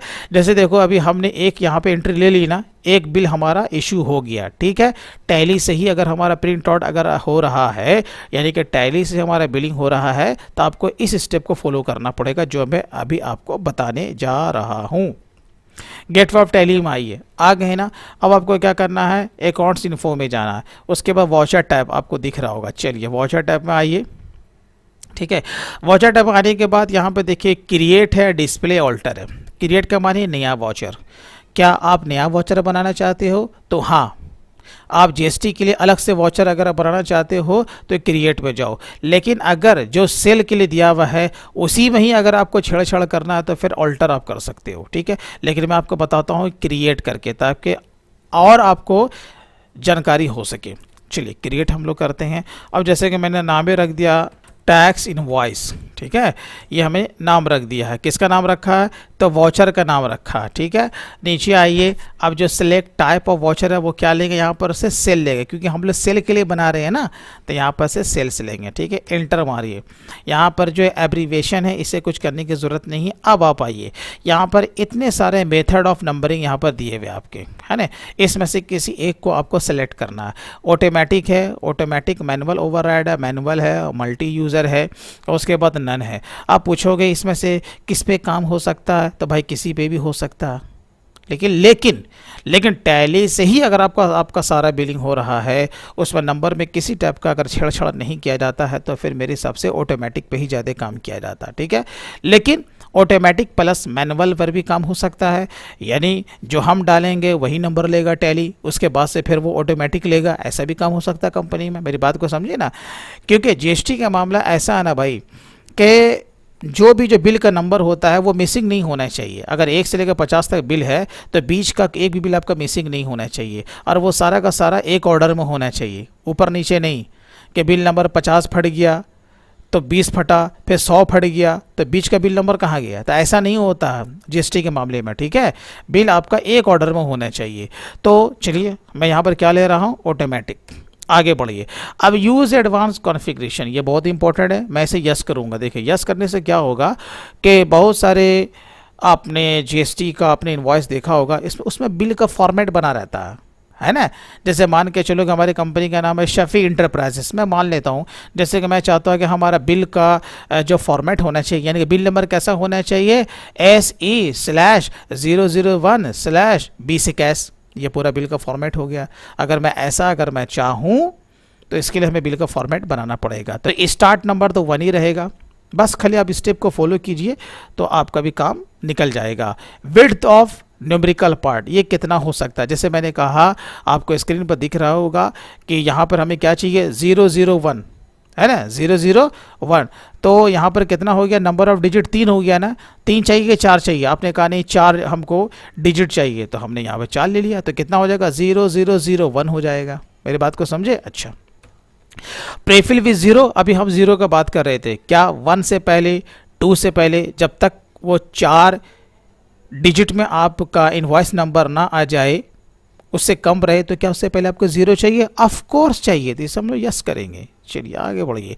अब देखिए रीस्टार्ट नंबरिंग, तो मैंने कहा जैसे मैंने यहाँ पर लिया ना स्टार्ट नंबरिंग 1, रीस्टार्ट नंबरिंग तो 1 ही होगा ना, क्योंकि हमारा नंबरिंग 1 से स्टार्ट हो रहा है, ठीक है। अब यहाँ पर आइए ईयरली, यहाँ पे इतने सारा ऑप्शन दिए हुए, ईयरली, वीकली, ठीक है ना। तो मेरे हिसाब से तो कोई भी जो नंबरिंग होता है वो ईयरली मोड में ही होता है, लेकिन कहीं कहीं कंडीशन अप्लाई में वो आपका मंथली भी हो सकता है। वो कैसे, मैं आपको बता देता हूँ। देखिए थोड़ा सा वीडियो लंबा भी आपको लग रहा होगा, लेकिन ऐसा नहीं है कि कोई चीज़ मैं आपको अधूरा बताऊँ, ठीक है, इससे आपको कोई दिक्कतें आए, तो मैं आपको मैं आपको क्लियर कर देता हूँ। ये इतने सारे जो ऑप्शंस दिए हुए हैं ना, ये सारे ऑप्शन पर काम होना कुछ ज़रूरी नहीं है, बट ऑप्शन तो दिए हुए हैं। तो इसमें से मेरे हिसाब से जो काम हो सकता है वो ईयरली ज़्यादातर एकदम 100%, और कभी कभी कहीं पर मंथली भी हो सकता है। वो कैसे, जैसे क्या होता है ना कि जैसे बिल का फॉर्मेट कैसा बनेगा, शफी के जैसे मैंने बोला ना, SE/ बिल का नंबर हो जाएगा, /फाइनेंशियल ईयर हो जाएगा, 20 से क्या / वहाँ पर आ जाएगा मंथ। अप्रैल में फटेगा तो अप्रैल लिख के आएगा, मई में बिल फटेगा तो मई लिख करके आएगा। तो उस तरीके से यहाँ पर मंथली आपको लेना पड़ सकता था, बिल का फॉर्मेट भी वैसा रहेगा। मेरी बात को समझे ना। तो उतना सर में दर्द लेने की ज़रूरत नहीं है भैया, टैली में बहुत कुछ है, ठीक है ना। लेकिन हमें क्या करना है, सिंपल अकाउंटेंसी करना है, और रात में सुकून से हमें सोना है। इस तरीके से हमें काम करना, टेंशन लेकर हमें काम नहीं करना, ठीक है ना। तो हम लोग क्या लेंगे भाई, ईयरली लेंगे। लेकिन जो फीचर्स था उसके बारे में मैंने आपको अपडेट कर दिया। चलिए अब हम लोग और इंटर मारते हैं, यहाँ आ जाते हैं 1 अप्रैल 2020, क्योंकि हम लोग फाइनेंशियल ईयर 2021 के लिए हम लोग काम करें। अब आइए, ये प्रीफिक्स डिटेल्स का माने क्या होता है, ठीक है। जो फॉर्मेट आपको दिख रहा है ना, इनवॉइस नंबर से पहले का जो भी हिस्सा होता है वो प्रीफिक्स डिटेल्स कहलाता है, और इनवॉइस नंबर के बाद यानी कि 0001 के बाद का जो है यानी कि /2021 वो क्या हो जाएगा, सफिक्स। बहुत ही सिंपल है। चलिए तो हम लोग क्या डालेंगे, जैसे मैंने कहा है SE/, ठीक है, ये हमारा क्या हो गया, प्रीफिक्स। इंटर मार के आगे बढ़िए। अब क्या डालना है, सफिक्स, तो /20 से 21। मेरी बात को समझे। चलिए अब हम लोग क्या करेंगे, इंटर मारेंगे। अभी जितना भी ये जो यहाँ पर दिया हुआ है नो यस, इतना ज़्यादा झमेल में आपको पढ़ने की ज़रूरत नहीं है। चलिए अब आइए इंटर मार के, जहाँ जहाँ पर काम का चीज़ है मैं आपको बता रहा हूँ। प्रिंट वॉचर आफ्टर सेविंग, हाँ यस, ये क्या रहेगा, यस, यानी जैसे हम लोग सेव करें ऑटोमेटिक प्रिंट में चला जाना चाहिए। चलिए इसे यस कीजिए। और आगे बढ़िए, use for point of sale invoicing. एक पॉइंट ऑफ सेल आपका एक इनवॉइसिंग होता है, ठीक है ना। तो ये आपका जो छोटे मोटे जो रिटेलर होते हैं ना, वो इन सब लोगों के लिए है। मैं किसी और कभी मैं आपको बताऊंगा ये पॉज को आपको कहाँ पे यूज़ करना है, ठीक है। तो मैं इसे क्या करता हूँ, फिलहाल अभी नो रखता हूँ। हम लोग सीधा आगे बढ़ते हैं। देखिए अब हम लोग कहाँ आ जाते हैं, सेट ऑल्टर डिक्लेरेशन। ये क्या होता है, इसे यस कीजिए। जो भी आपका टर्म्स एंड कंडीशन है रिलेटेड टू सेल, आपको क्या करना है वो यहाँ पर आपको पुटअप कर देना। जैसे कि नंबर 1 मैं क्या डाल रहा हूँ, जैसे गुड्स, ठीक है, ये जैसे मैंने पुटअप किया। अब जैसे कि नंबर 2 है तो मैं क्या करूँगा, नंबर 2 लाना है तो कंट्रोल इंटर मारूंगा, तो मैं नीचे आ गया, मैं 2 लिखूंगा। मेरे बात को समझिए ना। इस तरीके से आपका जो भी टर्म्स एंड कंडीशन है, आप देखते हो ना बिल पे छपा रहता है ना, वो आपको यहाँ पर डिक्लेरेशन में पुटअप कर देना। जैसे इंटरेस्ट, ठीक है, जितनी मुझे अंग्रेजी आती है मैंने यहाँ पर पुटअप कर दी, इससे ज़्यादा मुझे अंग्रेजी नहीं आती है। चलिए इंटर मारिए, काम खत्म हो गया। अब मुद्दे की बात, हम चाहते हैं कि भाई हमारा जो इनवॉइसिंग है ना, क्योंकि हम लोग सेल के लिए बना रहे हैं ना, बिलिंग करने के लिए, तो मैं चाहता हूँ कि सब काम ऑटोमेटिक तरीके से हो। तो कैसे होगा, इसके लिए आपको नेम ऑफ क्लास को यूज़ करना पड़ेगा, ठीक है। अब नेम ऑफ क्लास में घुसने के लिए आपको यहाँ पर कुछ टैप करना पड़ेगा। तो टैप क्या करना है, जैसे मैं टैप कर देता हूँ GST, ठीक है। यहाँ पर नाम रह गया वाउचर का टैक्स इनवॉइस, और इसके अंतर्गत कि मैं ऑटोमेटिक तरीके से जो काम करूँगा तो वहाँ पर क्या मैं बना रहा हूँ, GST। चलिए आगे बढ़िए, इंटर मैंने माना, देखिए हम लोग कहीं घुस गए ना। अब आपकी स्टेप को फॉलो करना है। कह रहा है एक्सक्लूड द ग्रुप्स, ग्रुप को छोड़ करके, जो कि हमारे जो हम लोग ऑटोमेटिक तरीके से काम करेंगे ना, उसमें हमें जिसका काम नहीं पड़ेगा, किसका काम नहीं पड़ेगा, जैसे कि OCC का काम नहीं पड़ेगा, उसको ले लीजिए, ठीक है। OD बाय डिफ़ॉल्ट आ गया। ब्रांच एंड डिवीज़न का काम नहीं पड़ेगा, उसको छोड़ दीजिए, छोड़ दिया, इसका काम बिल्कुल नहीं पड़ेगा। अब आइए इंक्लूड द ग्रुप, इधर आ जाइए, एंड ऑफ लिस्ट हुआ, एंटर मारिए। अब कौन से ग्रुप को शामिल करना है, हाँ भाई, अब आपका जो बिलिंग होगा किसे किसे हो सकता है, सीधी सी सबसे पहले बोलोगे डेटर को होगा, है ना। उसके बाद क्रिएटर को भी बिलिंग हो सकता है, उसके बाद कैश में भी हो सकता है कि नहीं, ये आपका हो सकता है। क्लियर है। चलिए अब जैसे कि हमने इसे शामिल कर लिया, बाकी इंटर मार के नीचे आइए। अब यहाँ पर देखिए क्या लिखा हुआ, साफ लिखा हुआ है, default accounting allocation for all item in invoice. मेरी बात को समझे। तो डिफॉल्ट बोले तो आपको सेल का GST लेना है। किसका लेना है, सेल का लेजर आपको यहाँ पर से सेलेक्ट करना पड़ेगा। देखिए सेल का लेजर यहाँ पर बना हुआ है कि नहीं, वो ले लीजिए। यहाँ पे इसे कोई छेड़छाड़ करने की ज़रूरत नहीं, ये आपका 100% ही रहेगा। और इसे भी आपको नो ही रखना है, क्योंकि भैया हमें इसमें टैक्स क्लास में कुछ ऑल्टर करने की ज़रूरत नहीं है, ठीक है। टमटम आगे बढ़ाइए। अब नीचे आइए, अब क्या कह रहा है, एडिशनल क्या अकाउंटिंग एंट्रीज, यानी कि सेल के साथ साथ आपको और क्या क्या लेना है, जैसे कि आपका टैक्स, अदर चार्जेस वगैरह, है कि नहीं। अब जैसे अब आप देखिए यहाँ पे ध्यान से देखिएगा, अब जैसे कि यहाँ पर स्पेस मारोगे, ये सारा लेजर आपका खुल गया ना, SGST, CGST, IGST, जो भी लेजर था। लेकिन जैसे कि मैंने बताया कि हो ना हो, जब आप बिलिंग करोगे आप अलग से कुछ और भी चार्जेस को आप ऐड कर सकते हो, और वो जो चार्जेस को आप जो ऐड करोगे ना, उस पर आप GST भी ले सकते हो। मेरी बात को समझे। तो हो ना हो इस तरह का कॉन्फ़िगर भी आपको करना पड़ेगा। क्या, जैसे मैं Alt+C में मार रहा हूँ, आप क्या करते हो भाई, फ्रेट चार्जेस पे आप किसी से लेते हो, किसी से नहीं लेते हो। मेरी बात को समझे ना। चलिए अब जैसे कि हमने यहाँ पर ले लिया फ्रेट चार्जेस, ठीक है, इंटर। अब जैसे कि आपका ग्रुप क्या लेना है, ठीक है। अब देखिए फ्रेट चार्जेस हम दो तरीके से बनाते हैं ना, एक तो हम देते भी हैं, एक लेते भी हैं। तो कॉमन बना लो, एक ही बना लो ना, तो वह आपका डेबिट भी होगा और क्रेडिट भी होगा। तो एक ही लेजर में आपका दोनों काम हो जाएगा। यानी जब हम देंगे तो इसी लेजर को यूज़ करेंगे, जब लेंगे तो इसी लेजर को यूज़ करेंगे। बात क्लियर है। तो हम लोग ग्रुप इसका क्या रखेंगे, इनडायरेक्ट एक्सपेंसेस, ठीक है। यहाँ पे बाय डिफ़ॉल्ट नो रहेगा। अब यहाँ पर क्या करना है, इसे GST से कोई ताल्लुक नहीं रहेगा, इसलिए आपको क्या करना है, यहाँ पर आपको इसे कर देना है नॉट एप्लीकेबल, और यहाँ पर भी आपको इसे क्या कर देना है, नॉट एप्लीकेबल, ठीक है। अब आप आइए, हम लोगों ने पहले क्या लिया, फ्रेट चार्जेस। अब यहाँ पर देखिए आपको क्या लेना है, यहाँ पे इसमें से कोई एक ऑप्शन को लेना है ना। अब देखिए यहाँ पर क्या लेना है, एज यूज़र डिफाइन वैल्यू, क्योंकि आपको मैनुअल पुटअप करना है ना। मेरी बात को समझे। किसी का 300 होगा, किसी का 400, किसी का 500, तो जैसा हम चाहेंगे वैसा हो, तो आपको यहाँ पर क्या लेना है, एज यूज़र डिफाइंड वैल्यू। चलिए आगे बढ़िए, ठीक है। अब आइए नीचे, इसी तरीके से अगर आपका पैकिंग चार्जेस होता तो आप इसी तरीके से बनाते, ठीक है। चलिए अब यहाँ पर से हम लोग ले लेंगे SGST, देखिए बना हुआ था, ले लिया। उसी तरीके से CGST ले लिया, इसी तरीके से IGST ले लिया, और क्या लेना था, राउंड ऑफ, ताकि ये भी हमारा ऑटोमेटिक हो जाए। राउंड ऑफ लिया, जैसे इंटर मारिएगा कुछ खुला।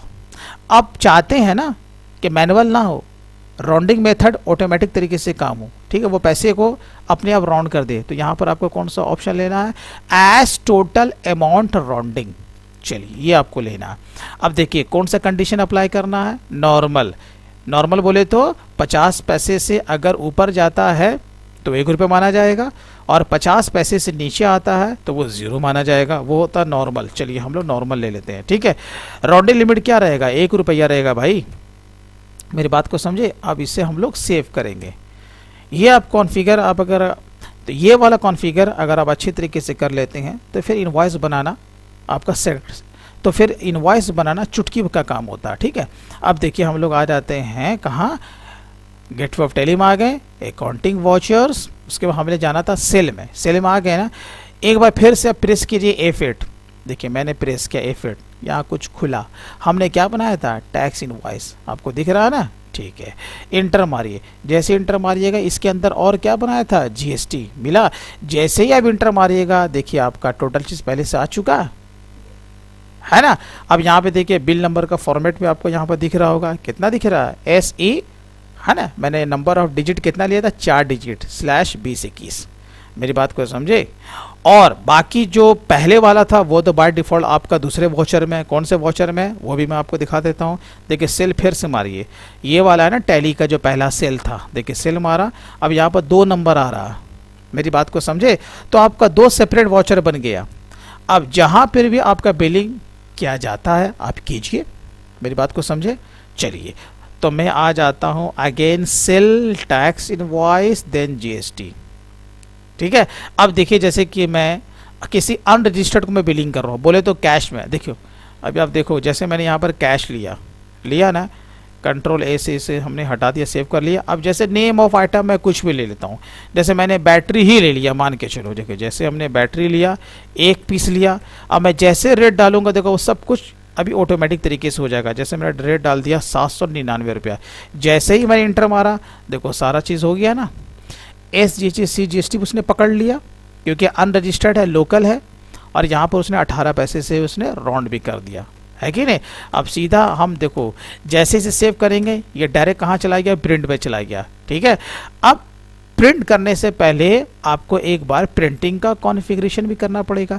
एक बार प्रिंटिंग का कॉन्फ़िगरेशन कर लो टैली में, फिर क्या करना है, साल भर आपको यही तो काम करना है, एंट्री करना है, बिल निकालना है। बहुत ही सिंपल है भाई, मेरी बात को समझे ना। चलिए जैसे मैं इंटर मारूंगा, देखिए आपका बिल बनकर तैयार हुआ, Alt+Z मारिए, आपका बिल नंबर भी आ गया, और यहाँ पर देखिए जो सारा डिटेल्स जो आना चाहिए था GST से संबंधित वो सारा कुछ आ गया, ठीक है।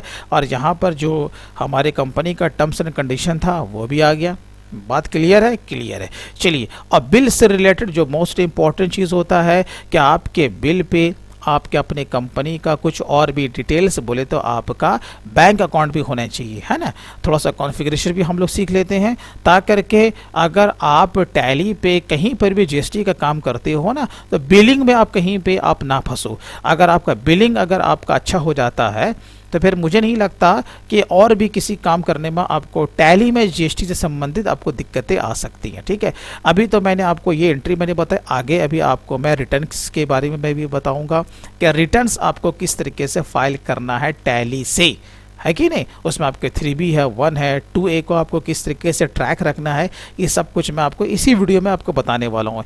इसलिए दोस्तों मेरे आपसे गुजारिश होगी, अगर पूरा कंप्लीट तौर पे आपको GST का सारा काम सीखना है तो इस वीडियो को आप अंत तक ज़रूर देखते रहें। चलिए तो मैं अगेन इसे पेजअप करता हूँ वापस लाने के लिए, क्योंकि मुझे आपको प्रिंटिंग का कॉन्फ़िगरेशन आपको थोड़ा बहुत सिखाना है। अब जैसे मैंने क्लिक किया प्रिंट पे, अभी हमें इसका प्रिंट आउट नहीं लेना। अब यहाँ पर देखिए इतने सारे ऑप्शंस आपको दिए हुए हैं ना, अब जैसे कि मैं एक एक करके मैं आपको तेज़ी से मैं आपको बताता हूँ। देखिए ये आपका मेन काम जो इसका है, जैसे नो प्रीव्यू, बार बार ये प्रीव्यू आपसे पूछता है ना, ये सामने आता है, लेकिन आप चाहते दूर क्या इसको बार बार देखना है यार। जब एक बार मैंने कॉन्फ़िगर कर दिया तो फिर इसे कर दो नो प्रीव्यू, ये प्रीव्यू नहीं हट जाएगा, डायरेक्ट आपका प्रिंट आउट हो जाएगा। चलिए अब यहाँ पर टाइटल दिया हुआ है, क्लिक करोगे। अभी मैंने क्या टाइप किया था, टैक्स इनवॉइस। आप चाहो जब भी प्रिंट आउट लो तो आप ऊपर के टाइटल को भी चेंज कर सकते हो, ठीक है। अब हम लोग और भी थोड़ा सा आगे बढ़ते हैं। देखिए अब यहाँ पर दिया हुआ है पेज नंबर। जैसे देखो यहाँ पर आपका पेज नंबर दिया 1 to all, ठीक है। आपको पार्टिकुलर जिस पेज को आपको प्रिंट आउट लेना है वो आपको वहाँ पर से आप पुटअप कर सकते हो। और आगे आगे हम लोग बढ़ते हैं। अब यहाँ पर दिया हुआ है ना प्री प्रिंटेड, ये आपका फॉर्मेट दिया हुआ है कौन से पेपर पे आपको लेना है, तो हमें प्लेन पेपर लेना है। चलिए अब ये प्रिंट फॉर्मेट मैं आपको तेज़ी से बता रहा हूँ। देखिए इसमें कुछ ऑप्शंस आपको नज़र आ रहे होंगे। आपका डॉट मैट्रिक्स है, नीट मोड है, क्विक ड्राफ्ट है। आपने देखा होगा बहुत सारे सरकारी विभाग में रिबन वाला आपका प्रिंटर रहता है जो कि चों चों चों चों करके वो आवाज़ करता है ना, बहुत धीरे धीरे चलता है, ठीक है। उसको कहते हैं डॉट मैट्रिक्स प्रिंटर, ठीक है। अगर उस टाइप का प्रिंटर है, अगर आप टैली पे काम कर रहे हो, अगर उसका सेटअप आपके इसमें इंस्टॉल्ड है तो फिर आपको कौन सा वाला ऑप्शन लेना पड़ेगा, डॉट मैट्रिक्स वाला, ठीक है। लेकिन आजकल तो सबके पास क्या ऑल इन वन प्रिंटर होता है, इंक वाला होता है, लेज़र होता है। इसके लिए आपको क्या लेना है, नीट मोड, ठीक है। चलिए ये भी मैंने आपको बता दिया। अब हम लोग और आगे चलते हैं। देखिए अब यहाँ पर आपको दिख रहा कॉपी है ना, यहाँ पर नंबर ऑफ कॉपी दिया हुआ। जैसे कि मैं इनवॉइस को जो मैं प्रिंट आउट लेने जा रहा हूँ, कितना कॉपी चाहिए मैं आपको बता देता हूँ। जब भी आप जो इनवॉइस का कॉपी लेते हो ना, मिनिमम 2 कॉपी होता है, मैक्सिमम आपका कितना भी हो सकता है, 3 हो सकता है, 4 हो सकता है। जैसे कि अभी मैं आपको बताता हूँ। अभी मैं ऐसे देखो यहाँ पर मैं 3 मारूंगा, ठीक है। अभी जैसे ही मैं ऐसे इंटर मारूंगा, देखिए यहाँ पर आके आप देख रहे हैं ना, यहाँ पर आपका क्या दिया हुआ, डुप्लीकेट, एक्स्ट्रा कॉपी, ओरिजिनल, है कि नहीं। तो इतने सारे कॉपी का ऑप्शंस दिया हुआ है। अभी मैंने क्या किया है, मैंने 3 कॉपी मैंने मारा। अब देखो यहाँ पर जैसे ही मैं इंटर में करूँगा, अब यहाँ पर देखो 3 कॉपी जनरेट हो गया। तो देखो अब यहाँ पर कैसे कॉपी होगा, अल्ट जेड से बड़ा करो। जैसे मैंने बड़ा किया, पहला क्या आ रहा है, ओरिजिनल। अभी देखो मैं दूसरे में आऊँगा, देखो दूसरे में क्या आ गया, डुप्लीकेट फॉर ट्रांसपोर्टर। और जो तीसरा होगा वो देखो आपको क्या लिख के आता है, ट्रिप्लीकेट फॉर सप्लायर। मेरी बात को समझे ना। तो इस तरीके से आप नंबर ऑफ कॉपीज़ को भी बढ़ा सकते हो, ठीक है। यानी कि आपको ज़ेरॉक्स करने की ज़रूरत नहीं है, जितना कॉपी चाहो आप एक ही बार में प्रिंट आउट करके आप निकाल सकते हो, ठीक है। चलिए अब हम लोग और थोड़ा सा आगे चलते हैं। अब देखिए सेलेक्ट प्रिंटर। अब यहाँ पर से आप देखो, जहाँ पर भी आप इंटरव्यू देने गए हो या जिस ऑफिस में काम कर रहे हो, वहाँ पे कौन सा प्रिंटर आपके सामने रखा हुआ है। मेरी बात को समझे ना। तो उस प्रिंटर का सेटअप भी तो होना चाहिए। प्रिंटर तो है लेकिन उसका जो सेटअप है, यानी कि वो उसका जो सॉफ्टवेयर है वो आपके पीसी में इंस्टॉल्ड नहीं है, तो प्रिंट कैसे होगा। मेरी बात को समझे। तो इंटरव्यू में बहुत कुछ पूछे जा सकते हैं आपसे, मेरी बात को समझे। सिर्फ डेटा एंट्री सीख लेने से ही आपका काम नहीं हो जाएगा। चलिए तो वहाँ पर आपका जो भी प्रिंटर इंस्टॉल्ड होगा वो आपको ले लेना है। चलिए काम ख़त्म कीजिए। अब आइए मेन मुद्दा, कॉन्फ़िगर। तो F12 को मारिए, F12 मारिए, सारा कॉन्फ़िगर आपका सामने आ गया ना। अब इसमें से यानी कि आपको अपने इनवॉइस पर क्या छापना है, क्या नहीं छापना है, किस कॉलम को रखना है, किस कॉलम को नहीं रखना, वो सारा डिटेल्स वो आपको यहाँ पर दिया हुआ है। इसके अलावा और भी दिया हुआ, देखो यहाँ press F12 for more option. जब इस पर क्लिक करोगे ना या F12 मारोगे, और भी ऑप्शन आपका खुल जाएगा। ये आपका पेज का सेटअप खुल गया। मेरी बात को समझे। तो बहुत सारे ऑप्शंस आपको यहाँ पर दिए हुए हैं। तो मैं आपको यहाँ पर एक ऑप्शंस क्या बताता हूँ, प्रिंट बैंक डिटेल्स का, ठीक है। यहाँ पे देखो प्रिंट बैंक का डिटेल्स। आप अगर आप इसे यस करते हो तो ये बैंक का नाम पूछेगा, पूछ रहा है ना। अभी हमारा बैंक का खुला हुआ है ही नहीं, ठीक है। और यहाँ पर से जो हम लोग अल्ट सी मारते हैं वो लेता ही नहीं है। मेरी बात को समझे कि नहीं। तो हमें क्या करना पड़ेगा, ये तो ऑप्शन तो समझ में आ गया ना। यहाँ पर से हम अपने इनवॉइस के ऊपर बैंक का डिटेल्स हम डाल सकते हैं, लेकिन वो आ नहीं रहा। क्यों? क्योंकि बैंक के लेजर नहीं बना हुआ। कोई टेंशन तो नहीं हो रहा ना, नहीं हो रहा, बहुत अच्छी बात है। तो चलिए हम लोग क्या करते हैं, इसके मार देते हैं, पहले हम लोग उसको बना लेते हैं। तो हम लोग आ जाते हैं अगेन यहाँ, तो अकाउंट्स इन्फो, लेजर क्रिएट। अब जैसे कि हमारा है स्टेट बैंक ऑफ इंडिया, ठीक है, इंटर इंटर। अब बैंक का ग्रुप तो बैंक होता है ना भाई, यहाँ से बैंक ले लो, काम ख़त्म करो। अब अकाउंट नंबर क्या है, 1 2 3 4 5 6 7 8 9 10, चलो मान लेता हूँ, ठीक है। अब यहाँ पर SBIN 0014 मान लेता हूँ, यही हमारा है, ठीक है ना। मान्य ब्रांच हो गया मेरा जैसे कि भागलपुर, मान लेता हूँ, मानने में क्या जाता है दोस्त, ठीक है। चलिए अब यहाँ पे जैसे कि हमने इसे एक्सेप्ट कर लिया, मैंने बैंक का लेजर मैंने बना लिया। अब हम लोग सीधा आ जाते हैं मुद्दे पे, ठीक है। अब हम लोग मारते हैं पेज अप, कहाँ गया रे भाई, आ गया, ठीक है। तो यहाँ पे हम लोग अगेन जाते हैं, क्योंकि हम लोग इसी को बता रहे हैं ना। अब आइए कॉन्फ़िगरेशन में आ गए, जल्दी से आ गए। अब हम लोग क्या करेंगे, इसे हम लोग यस करेंगे, कर दिया, बहुत अच्छी बात है। अब देखिए यहाँ पर बैंक आया, इंटर मारिए, काम ख़त्म हो गया।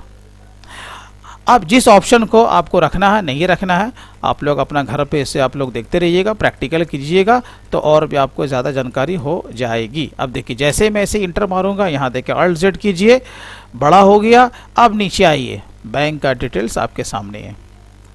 बात क्लियर हुई कि नहीं।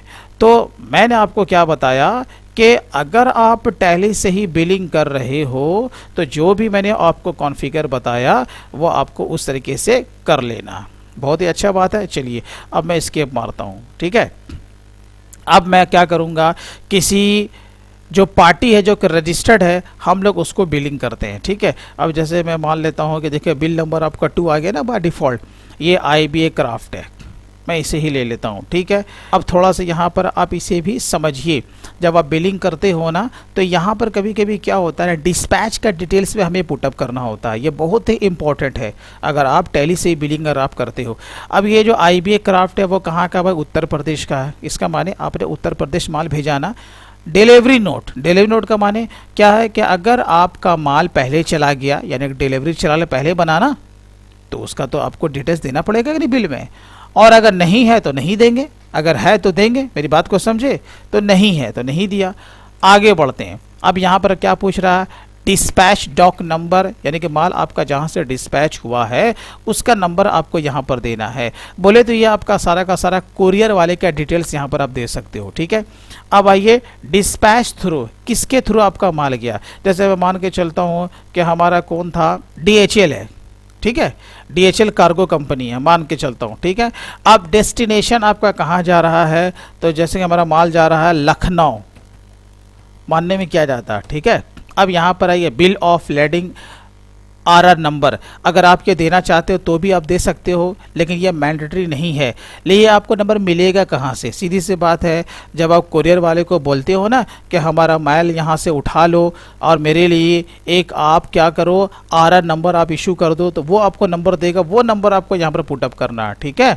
चलिए काम ख़त्म हुआ। मोटर व्हीकल नंबर आपको डालने की ज़रूरत नहीं है, ठीक है। यहाँ पर ऑर्डर नंबर, अगर आपको IBA ने कभी ऑर्डर दिया होगा, यानी कि परचेज ऑर्डर, उसका भी कोई नंबर होगा तो वो आपको पुटअप करना। नहीं है तो गोली मारो ना यार, आगे बढ़ो, समझे कि नहीं, ये आपको पुटअप करना पड़ेगा, ठीक है। चलिए मान के चलो कि मैंने इसे Vivo V9 ब्लैक मैंने दे दिया, ठीक है। कितना दिया भाई, 3 पीस दिया। क्या रेट लगाया, चलो मान लेते हैं 11,999 ही लगाया। देखो उसने ये सब कुछ यहाँ पर कैलकुलेट कर लिया, बोले तो IGST। चलिए अब इसके अलावा क्या है कि नहीं भैया हमने उसे बैटरी भी दिया, तो बैटरी भी ले लिया, ठीक है। कितना पीस दिया भाई, 3 पीस दिया, ये भी मान लेता हूँ, चलो 799 रुपये भी, मेरी बात को समझे। तो उसने सब कुछ यहाँ पर कैलकुलेट कर लिया। लेकिन अब मैं आपको एक चीज़ क्या दिखा रहा हूँ कि भाई आपने फ्रेट चार्जेस पे उससे लिया, ये तो रेट वाले कॉलम में है ना, इंटर मारा, कितना लिया भाई, मान के चलो कि आपने उसे फ्रेट चार्जेस 300 रुपये ले लिया, क्योंकि कुरियर वाले ने आपको चार्ज किया ना, तो आप उससे ले रहे हो तो बिल में ही जोड़ दो। ऐसा भी होता है कि नहीं। तो दोस्तों यहाँ पर अगर आप देखोगे, मैंने यहाँ पर जो फ्रेट चार्जेस 300 रुपया जो मैंने ऐड किया, तो यहाँ पर GST पे कोई भी फ़र्क नहीं पड़ा, ठीक है। तो कभी कभी क्या होता है कि हम लोग जब किसी कंपनी में जब काम करते हैं ना, वो इस तरीके से होता है कि नहीं भाई आपको वो 300 रुपये लेना तो है, लेकिन उस पर जीएसटी चार्ज नहीं करना, तो तब हमारा काम हो गया ना। लेकिन अब ऐसा मैंडेटरी है कि नहीं, हम जब कोई भी चार्ज को हम लोग ऐड करेंगे उस पर भी हमें जीएसटी रिकवर करना है, तो फिर आपको इसमें एक और भी कॉन्फ़िगर आपको करना पड़ सकता है, जो कि मैंने नहीं किया था, है ना। तो यहाँ पर देखो जो 300 जो रुपया जो यहाँ पर जो हमने लिया, इस पर जीएसटी पे कोई भी इफेक्ट नहीं पड़ा है, लेकिन आपको इस पर लेना है जीएसटी, तो फिर कैसे होगा। तो चलिए इसे हम लोग ऑल्टर कर लेते हैं। अगर ऐसा हो तो फिर आपको इस तरीके से करना पड़ेगा, ठीक है। क्या करना पड़ेगा, जब हम लोग बना रहे थे ना लेजर, आपको उसी समय एक छोटा सा कॉन्फ़िगर करना था। क्या करना था, अब हम लोग आ जाते हैं अकाउंट्स इन्फो में, ठीक है, हम लोग चले जाते हैं लेजर में। अब क्या करेंगे, ऑल्टर करेंगे, ठीक है। किस में करेंगे, फ्रेट चार्जेस में हम लोग ले लिया। अब ये इनडायरेक्ट इनकम था ही, तो यहाँ पर हम लोग क्या लेंगे, नॉट एप्लीकेबल ही लेंगे, और यहाँ पर हम लोग क्या ले लेंगे, जीएसटी ले लेंगे, ठीक है। और यहाँ पर क्या ले लेंगे, बोथ। क्लियर हुआ कि नहीं, बस इतना आपको काम करना था, ठीक है। अब चलिए अब हम लोग क्या करते हैं, इसका फिर से हम लोग बिलिंग करके देखते हैं, ठीक है। अब हम लोग इसी को एडिट कर लेते हैं, तो हमारे लिए आसान रहेगा, ठीक है ना। अब जैसे कि मैंने यहाँ पर 300 रुपये डाला था ना, अब मैं यहाँ पर चेंज करता हूँ, मैंने 500 रुपये डाला। अभी देखिए यहाँ पर कितना है आपका 4751, है ना। अब जैसे ही मैं एंटर मारूंगा, ये देखिए आपका चेंज हो गया, इसका माने इफेक्ट हमारा सही गिर रहा। तो ये डिपेंड करता है, जैसा आपका ट्रांजैक्शन होगा भाई, उसी तरीके से आपको टैली में भी कॉन्फ़िगर करना पड़ेगा। एक बार कर दो, उसके बाद आपको कोई दिक्कत नहीं होने जा रहा, ठीक है। तो ये आपने देखा, ये आपका काम हो गया। अब हम लोग क्या, इसे जैसे ही सेव करेंगे, ये देखिए आपका प्रिंट में आ गया ना, तो बार बार देखने की ज़रूरत भी नहीं है, अगेन आपको प्रिंट पे क्लिक कर देना है, तो ये आपका प्रिंट हो जाएगा, ठीक है। अच्छा, अगर यहाँ तक अगर आपको बात समझ में आ चुकी हो, तो हम लोग अभी क्या करेंगे, रिपोर्ट के भी हम लोग देख सकते हैं, है ना, कि हमारा पीएनएल, हमारा बैलेंस शीट, हमारा रिटर्न्स वो कैसा दिख रहा। तो सबसे पहले जैसे हम लोग देखते हैं रिपोर्ट्स में प्रॉफिट एंड लॉस को पी मारिए, ये हमारा प्रॉफिट एंड लॉस है, ठीक है ना। ये परचेज दिख रहा है, ये सेल है, और बाकी जो क्लोजिंग स्टॉक है वो हमारे नज़रों के सामने है ना। एसेसरी का वैल्यू इतना दिख रहा है, और बाकी मोबाइल सेट हमारा इतना दिख रहा है, ठीक है। और बाकी अभी हमारा कोई भी किसी तरह का डेटा नहीं है, तो प्रॉफिट लॉस में हमारा उतना कुछ नहीं दिख रहा। ये तो हो गया मोटी बात, ठीक है। हम लोग बैलेंस शीट आके देख लेते हैं, बैलेंस शीट भी हमें कुछ इस तरह का दिख रहा है। मुद्दे पर आते हैं ड्यूटीज़ एंड टैक्सेस पे। जब वाले ड्यूटीज़ एंड टैक्सेस पे आते हैं, तो यहाँ पे देखिए CGST, IGST और SGST, ये सब का सब बैलेंस क्या निकल रहा है, डेबिट बैलेंस, ठीक है। डेबिट बैलेंस का माने क्या होता है, और क्रेडिट बैलेंस निकलता तो उसका माने क्या होता। आपको याद है ना, जब हमने शुरू में जब हम लोग लेजर बना रहे थे, हमने क्या आपको कहा था कि भाई मैं कॉमन जीएसटी लेजर में बना रहा हूँ, ये कॉमन जीएसटी लेजर है, परचेज में भी यही यूज़ हो रहा है और सेल में भी यही यूज़ हो रहा है।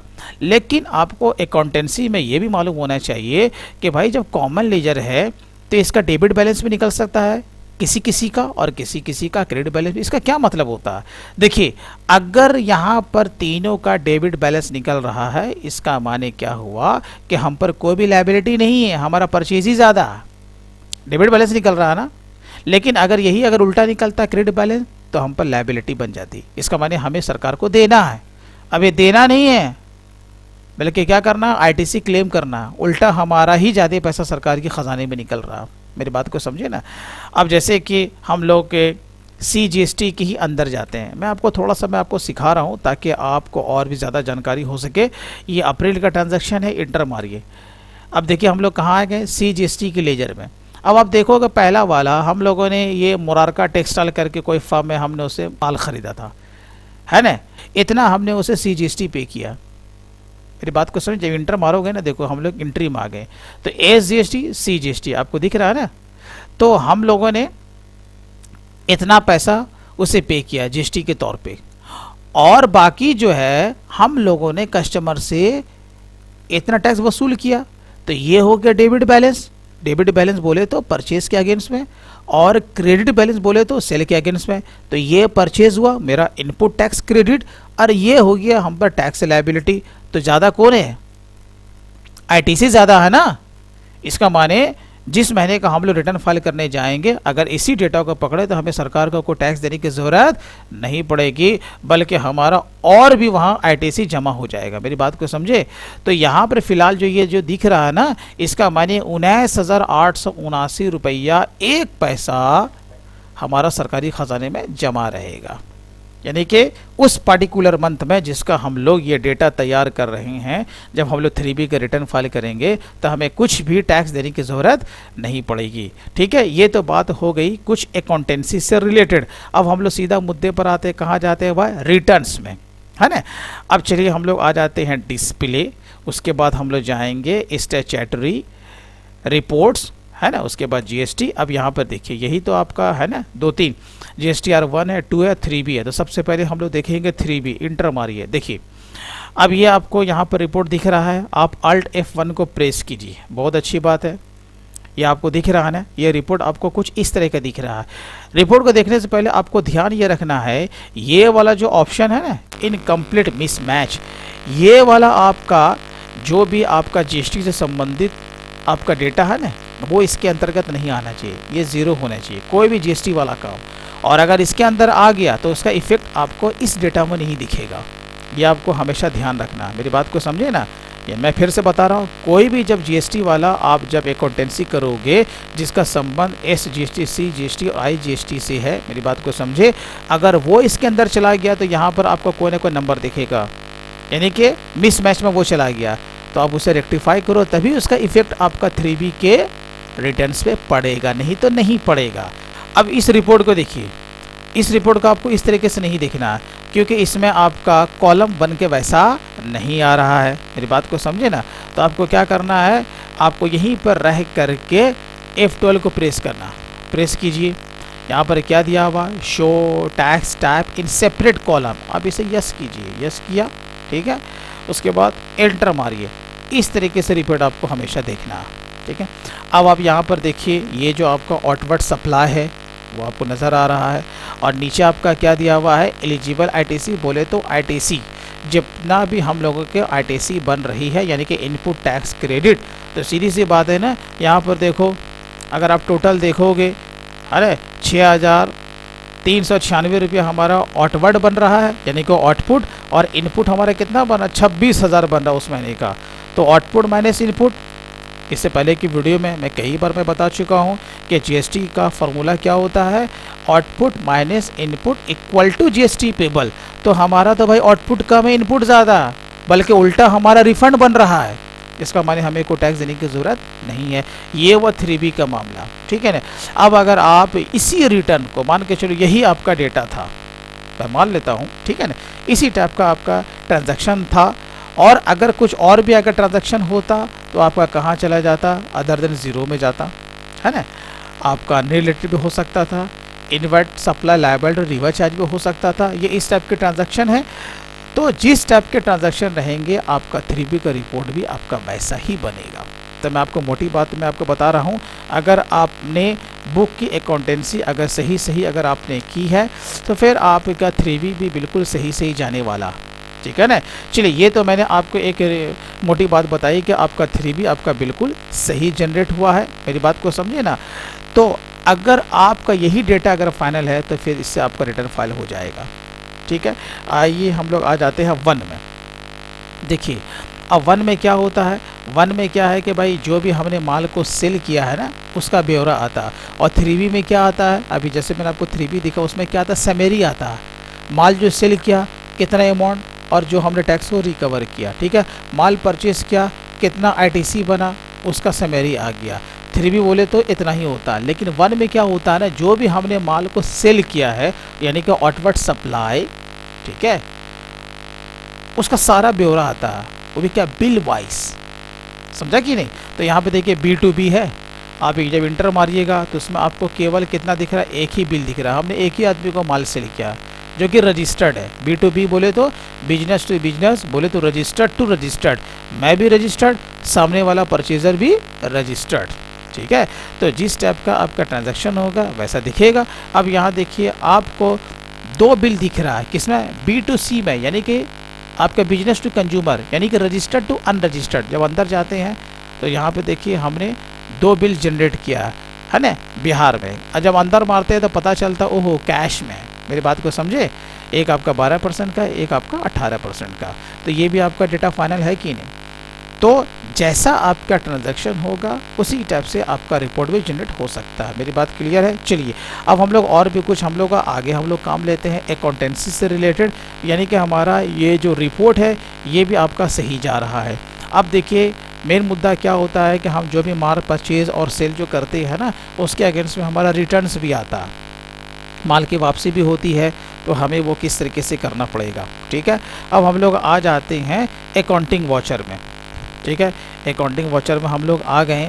अब जैसे कि हम लोगों ने माल को ख़रीदा था ना, मान के चलो कि हमने ही माल को वापस कर दिया। ठीक है, अब देखिए जब हम लोग माल ख़रीदा था हमने परचेज में एंट्री की थी, जब हम लोग माल वापस करेंगे तो कहाँ एंट्री करेंगे? डेबिट नोट में। मेरी बात को समझे ना? तो डेबिट नोट को लाने के लिए अब यहाँ पर देखिए डेबिट नोट तो नहीं आ रहा ना, आप कैसे लाएंगे? कोई बात नहीं, अब आपको लाने के लिए क्या करना है? F11 को प्रेस करना है। यहीं पर से आप F11 को प्रेस कीजिए। ठीक है, आप देखिए आपको यहीं दिख जाएगा, है ना, use debit note and credit note है यहाँ पर। इस तीनों ऑप्शन को आपको यस कर देना, यस कर दीजिए। आप कंट्रोल ऐसे सेव कर लीजिए, ये एक्सेप्ट हो गया। देखिए यहाँ पर आपका डेबिट नोट आ गया ना, बोले तो control plus F9, double line का माने क्या होता है? कंट्रोल होता है। ठीक है, चलिए मैं इस पर सिंपल वे में क्लिक कर देता हूँ। अब ये हमारा आ गया डेबिट नोट। अब देखिए आपका ये क्या क्या पूछ रहा है यहाँ पर, तो जो डेट होगा, जिस तारीख को आप माल वापस कर रहे हो, जिस तारीख को आप डेबिट नोट बना रहे हो, वो तारीख आपको यहाँ पर पुटअप करना पड़ेगा। ठीक, अब आइए ओरिजिनल इनवॉइस नंबर, यानी कि आप जिससे माल वापस कर रहे हो। ठीक है ना, पार्टी का नाम तो बाद में पूछेगा, पहले आपसे क्या पूछ रहा है? Original invoice number. अब देखो ये आपको ध्यान में रखना है कि अगर टैली से ही अगर आपका रिटर्न भी अगर आपका फाइल हो रहा है बाय डिफ़ॉल्ट, मेरी बात को समझे ना, टैली के डेटा से ही अगर आप ऑफलाइन टूल्स के द्वारा अगर आप GSTR1 का रिटर्न फाइल करने जा रहे हो, तो ये आपको ध्यान रखना पड़ेगा debit note and credit note में कि आप जो इनवॉइस नंबर डालोगे ना, ओरिजिनल इनवॉइस नंबर, तो वही फॉर्मेट में डालना जिस फॉर्मेट में आपने परचेज सेल में डाला। मेरी बात को समझे ना, तभी वो क्या करेगा, वो आपका ऑनलाइन पोर्टल पे वो उसे पकड़ लेगा, नहीं तो फिर आपको दिक्कत ही आएगी। ठीक है, तो इनवॉइस नंबर भी आपको उसी फॉर्मेट में डालना है। ठीक है, अब जैसे कि ये हमारा परचेज रिटर्न है, परचेज रिटर्न बोले तो डेबिट नोट, आप जिसे माल वापस कर रहे हो जिस बिल के अगेंस्ट में, उसका यहाँ पर इनवॉइस नंबर आपको देना पड़ेगा। ठीक है, अब जैसे कि अभी हमें तो फिलहाल इनवॉइस नंबर तो किसी का मालूम है नहीं, तो चलो मैं किसी एक पार्टी का मैं एक यहाँ पर लेजर देख लेता हूँ। ठीक है, अब मैं आ जाता हूँ सन्ड्री क्रेडिटर्स में, कौन, जैसे मुरारका टेक्सटाइल ही था। ठीक है, मैं इसका लेजर में आ गया, बिल नंबर क्या था, जैसे इसका बिल नंबर था 12, है ना, 12, चलिए 12 था और 1 अप्रैल था। क्योंकि देखिए जब तक आपकी अकाउंटेंसी सही नहीं होगी तो आपका रिटर्न भी सही नहीं जाएगा, इसलिए आपको अकाउंटेंसी सही से करना है। ठीक है, चलिए अब जैसे कि 12 था, तारीख कितना था? 1 अप्रैल। मेरी बात को समझे ना? अब यहाँ पर क्या लेंगे? पार्टी का नाम लेंगे, जैसे मुरारका था, ले लिया मुरारका, एंटर मार के हम लोग आगे बढ़ते हैं। ठीक है, परचेज लिया। अब देखिए मैंने परचेज ही लिया, अलग से भी आप चाहो तो परचेज रिटर्न करके आप लेजर को बना सकते हो, लेकिन ये कुछ ज़रूरी नहीं है। किस आइटम को वापस कर रहे हैं भाई? तो वीवो V9 ब्लैक को ही वापस कर रहे हैं। मान लेते हैं कितना पीस? 2 पीस। रेट चलो वही था। ठीक है, अब नीचे आ जाते हैं, अब क्या होगा? SGST और CGST। ठीक है, अब जैसे कि आपको राउंड भी करना पड़ेगा, तो यहाँ राउंड कर दीजिए, कितना है? 0.24 पैसा। ठीक है, अब यहाँ पर आइए, ईवे बिल का कोई मसला नहीं है, तो नो कीजिए, काम को ख़त्म कीजिए। काम हुआ कि नहीं? आप चाहें तो इसका भी प्रिंट आउट आप ले सकते हैं, सामने वाले जो पार्टी है आप उसको भेज दीजिए। क्लियर है कि नहीं? तो मैंने बताया कि डेबिट नोट देखो किस तरीके से बना। ठीक है, आपको इसका मैं इफ़ेक्ट भी दिखाता हूँ। अब चलिए, अब जैसे ये क्या है, हमने परचेस के अगेंस्ट में माल वापस किया ना, अब हम लोग आते हैं रिटर्न्स में। देखिए अब हम लोग चले जाएंगे डिस्प्ले, स्टैट्यूटरी रिपोर्ट्स, GST। आप कहाँ जाएंगे? GSTR2 में जाएंगे, क्योंकि ये परचेस के अगेंस्ट में है ना। चलिए अब GSTR2 में गए। अब यहाँ पर देखिए B2B, हमने यहाँ पर 2 बिल है जो कि हमने रजिस्टर्ड से हमने परचेस किया। जब अंदर जाएंगे तो पता चलेगा, एक IB है, एक मुरारका टेक्सटाइल है। आपको दिख रहा है ना? Very good. अब यहाँ पे देखिए नीचे वाला क्रेडिट नोट, डेबिट नोट है यहाँ पर, बोले तो रेगुलर यहाँ पर उसने दिया हुआ है। जब हम लोग इंटर मारते हैं तो यहाँ पर देखिए वो भी डिटेल्स यहाँ पर आ गया। ठीक है, ये यहाँ पर क्या दिखला रहा है? लेस, यानी कि माइनस हो गया ही। मेरी बात को समझे ना। तो जो भी आप काम करते हो ना, अगर आप प्रैक्टिकल घर पे करते हो तो अपने मन से भी किसी भी टाइप का ट्रांजैक्शन का आप रिकॉर्ड आप टैली पे करो और उसका रिटर्न्स पे जाके इफेक्ट देखो वो सही से गिर रहा है कि नहीं गिर रहा। मेरी बात को समझे ना। तो क्या होता है नहीं, इससे क्या होता है कि आपका कॉन्फिडेंस लेवल हाई होता है कि नहीं भाई मैं जो काम कर रहा हूँ ना वो सही जा रहा। मेरी बात को समझे।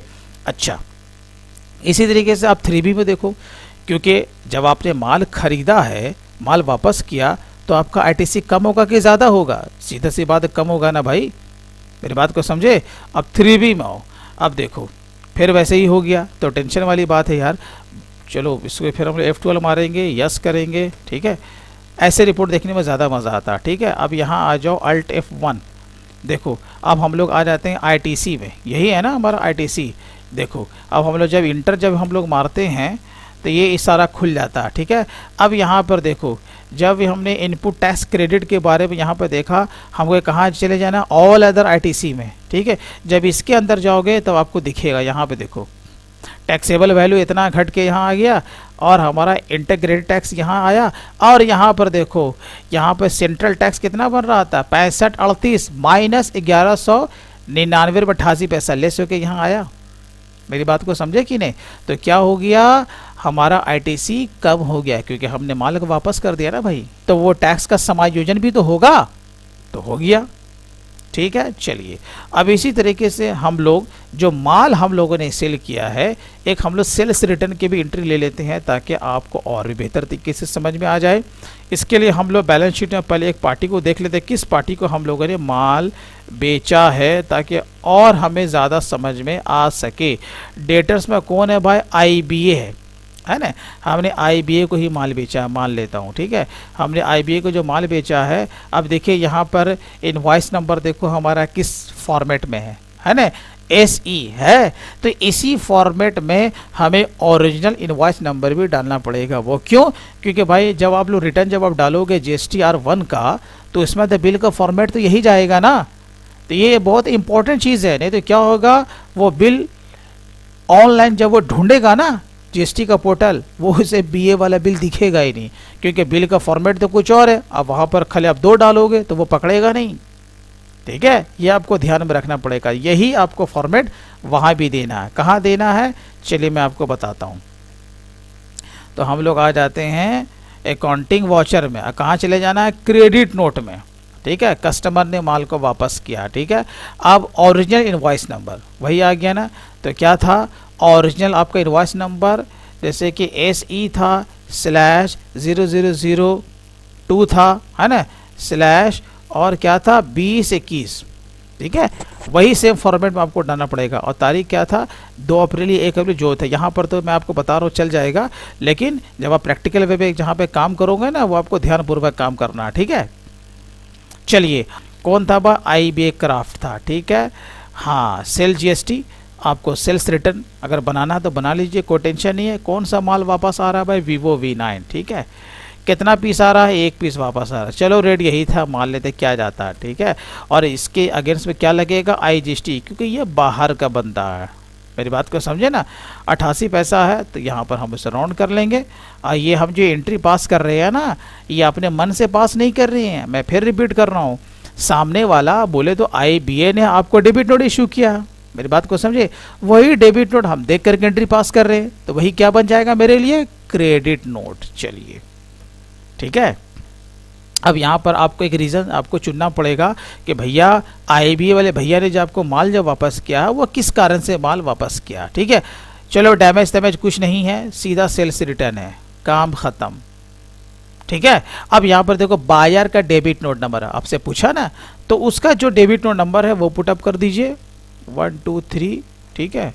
चलिए डेट में डाल देता हूँ 2/4, काम ख़त्म, ठीक है। इसका भी इफेक्ट आपका 3B पे दिख जाएगा, बहुत ही क्लियर है।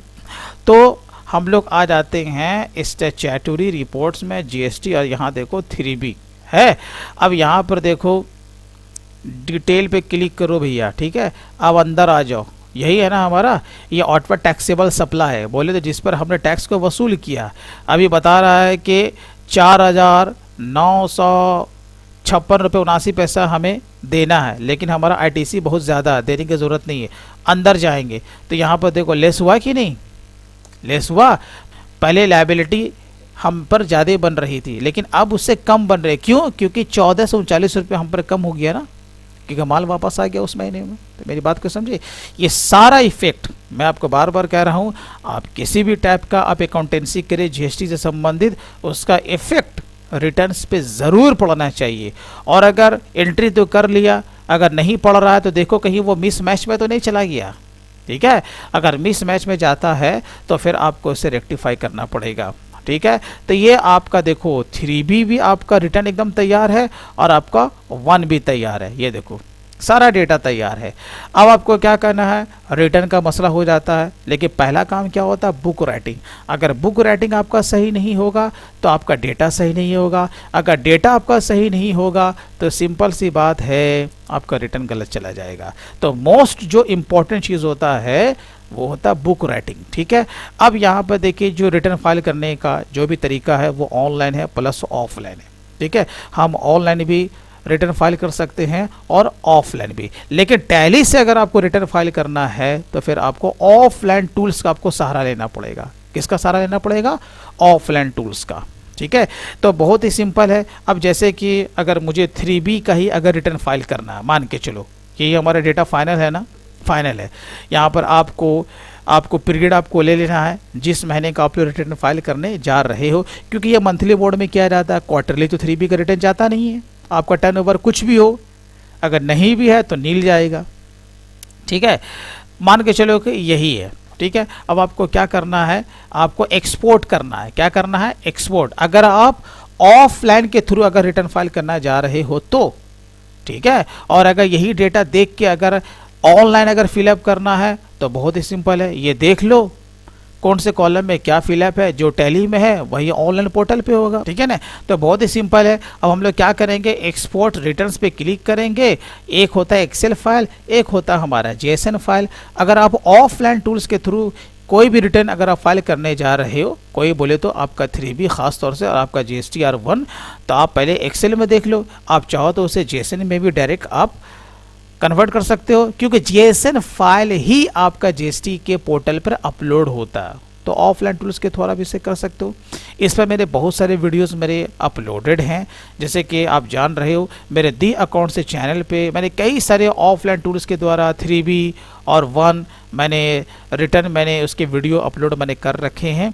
अगर इससे रिलेटेड आपको जानकारी चाहिए तो हमारे उस सारे वीडियो को आप ज़रूर देख सकते हैं। तो ठीक है ना, चलिए यहाँ तक तो हमारा डेटा बिल्कुल सही है। अब मैं कुछ और भी तरह का मैं यहाँ पर एंट्री में आपको लेकर के दिखाता हूँ। जैसे क्या होता है कि हमें कोरियर वाले को भी पेमेंट करना पड़ता है कि नहीं, तो इसका हम लोग अकाउंटेंसी कैसे करेंगे, क्योंकि उसमें स्टॉक का कोई गपशप तो होता नहीं है। वो तो हम लोग क्या करते हैं, सर्विस को बाय करते हैं, है ना। अब सर्विस की अकाउंटेंसी हम कैसे करेंगे, मैं आपको एक ठो में करके दिखा दूँ। अकाउंटिंग वाउचर में आइए, कहाँ जाना है भाई, परचेज में जाइए। ठीक है, परचेज में आ गए। अब नेम ऑफ आइटम में नहीं करेंगे, हम लोग इसमें करेंगे, यहाँ पर देखिए अकाउंटिंग इनवॉइस में करेंगे, आपको नज़र आ रहा होगा। ठीक है, इस पर क्लिक कीजिए, कर दिया, बहुत ही सिंपल है। अब सप्लायर का इनवॉइस नंबर कुछ भी ले लेते हैं, 1 2 3 4, ठीक है, डेट चलिए कुछ भी लिया। अब पार्टी कौन है भाई, DHL है, मैं मान के चलता हूँ, तो मैं Alt+C मारूंगा, यहाँ पर बनाऊंगा DHL एक्सप्रेस करके। ठीक है, इंटर, ये कौन हो जाएगा, सन्ड्री क्रेडिटर्स। ठीक है, अब आइए, अब हमें क्या डालना है, उसका सीधी से बात है, उसका एड्रेस, उसका स्टेट और उसका GST नंबर। ठीक है, अब यहाँ पर ले लेंगे, जैसे कि ये हम दिल्ली वाला है ना, रेगुलर है, और यहाँ पर हम उसका डाल देंगे GST नंबर। क्लियर है। अब जैसे हम लोग इसे सर्विस बाय कर रहे हैं, ठीक है, अब यहाँ पर हमें बनाना पड़ेगा फ्रेट चार्जेस करके, जैसे कि मैं अलग से मैं बना रहा हूँ इसके लिए। ठीक है, अब ये हमारे ग्रुप क्या हो जाएगा, इनडायरेक्ट एक्सपेंसेस। ठीक है, इतना काम हो गया। अब यहाँ पर एप्लीकेबल, अब यहाँ पर हमें क्या करना है ना, सेट ऑल्टर GST डिटेल्स, आपको इसे यस करना पड़ेगा। ठीक है, इंटर। सर्विस अकाउंटिंग कोड आप देखिए उसके बिल पे छपा हुआ होगा, वो आप यहाँ पर से ले लीजिए, 1 2 3 4 5 6 7 8। ठीक है, इंटर मारिए। अब यहाँ पर आपको क्या रखना है, नॉट एप्लीकेबल। वो इसलिए यही आपका एक लेजर लोकल में भी काम आ जाएगा और इंटर स्टेट में भी काम आ जाएगा। ठीक है, ये SGST, CGST और IGST बाय डिफ़ॉल्ट पकड़ लेगा। अगर आप यहाँ पर नॉट एप्लीकेबल लेते हैं तो ये आपको ध्यान रखना, ठीक है। चलिए यहाँ पर क्या लेना, नॉट एप्लीकेबल। अब आइए यहाँ पर क्या लेंगे, टैक्सेबल लेंगे भाई, ठीक है। अब यहाँ पर रीवा चार्ज तो लागू नहीं है और ना ही ये इन एलिजिबल आईटीसी है, ठीक है। तो ये दोनों नो रहेगा और यहाँ पे कितना लोगे, 18%, ठीक है। चलिए अब यहाँ और यहाँ पर आपको क्या लेना, सर्विस लेना, गुड्स नहीं, क्या लेना, सर्विस लेना। चलिए इतना हो गया। अब देखो ये डायरेक्ट कहाँ आया, अमाउंट वाले कॉलम में आया। मान के चलो कि हमने जो सर्विस बाय किया है वो 12,000 का किया, ठीक है। इंटर मारा। अब हम लोग क्या लेंगे इस पर भाई, आईजीएसटी लेंगे ना, क्योंकि बिल देख के हम लोग काम कर रहे हैं। उसने बिल भेजा, हम लोग परचेज में से अकाउंटेंसी कर रहे हैं, तो हम क्या लेंगे, आईजीएसटी। जैसे आईजीएसटी लिया, देखो उसने 2160 रुपये पकड़ लिया ना 18% के हिसाब से, तो ये भी हमारा काम हो गया। तो हम इसका भी आईटीसी ले सकते हैं ना। तो यही तो होता है जीएसटी के मामले में, वन नेशन वन टैक्स, ठीक है। क्योंकि हम इसके लिए एलिजिबल है, गवर्नमेंट ने हमें ये छूट दी है कि अगर आपको सर्विस भी बाय करते हो तो उसका भी जो आईटीसी होता है हम उसका क्लेम कर सकते हैं। तो ये देखिए ये इंटर हो गया। अब आ जाओ अब 3B में, रिपोर्ट भी आप देखो ताकि आपको बेहतर तरीके से आपको समझ में आ सके, है ना। अब हम लोग कहाँ चले जाते हैं, ये एलिजिबल आईटीसी में, इंटर मारो भैया। कहाँ चले जाएंगे, ऑल अदर आईटीसी में। वो सब आपको कहाँ दिखेगा, ऑल अदर आईटीसी में। देखो जब अंदर जाते हैं तो यहाँ पे देखिए आपको डीएचएल दिखा नंबर 3 में, तो इसका भी आईटीसी हमने क्लेम कर दिया ना। तो दोस्तों मैं उम्मीद करता हूँ कि आपने इस वीडियो से बहुत कुछ आपने सीखा होगा। अगर दोस्तों वीडियो अच्छा लगा हो तो कम से कम आप इसे लाइक अब ज़रूर करें, और इसी तरीके से आप अकाउंटेंसी से रिलेटेड बहुत सारे काम को अगर आप सीखना चाहते हैं तो हमारे चैनल को सब्सक्राइब ज़रूर करें। तो दोस्तों फिर मिलते हैं नेक्स्ट डे, तब तक के लिए take care and bye bye.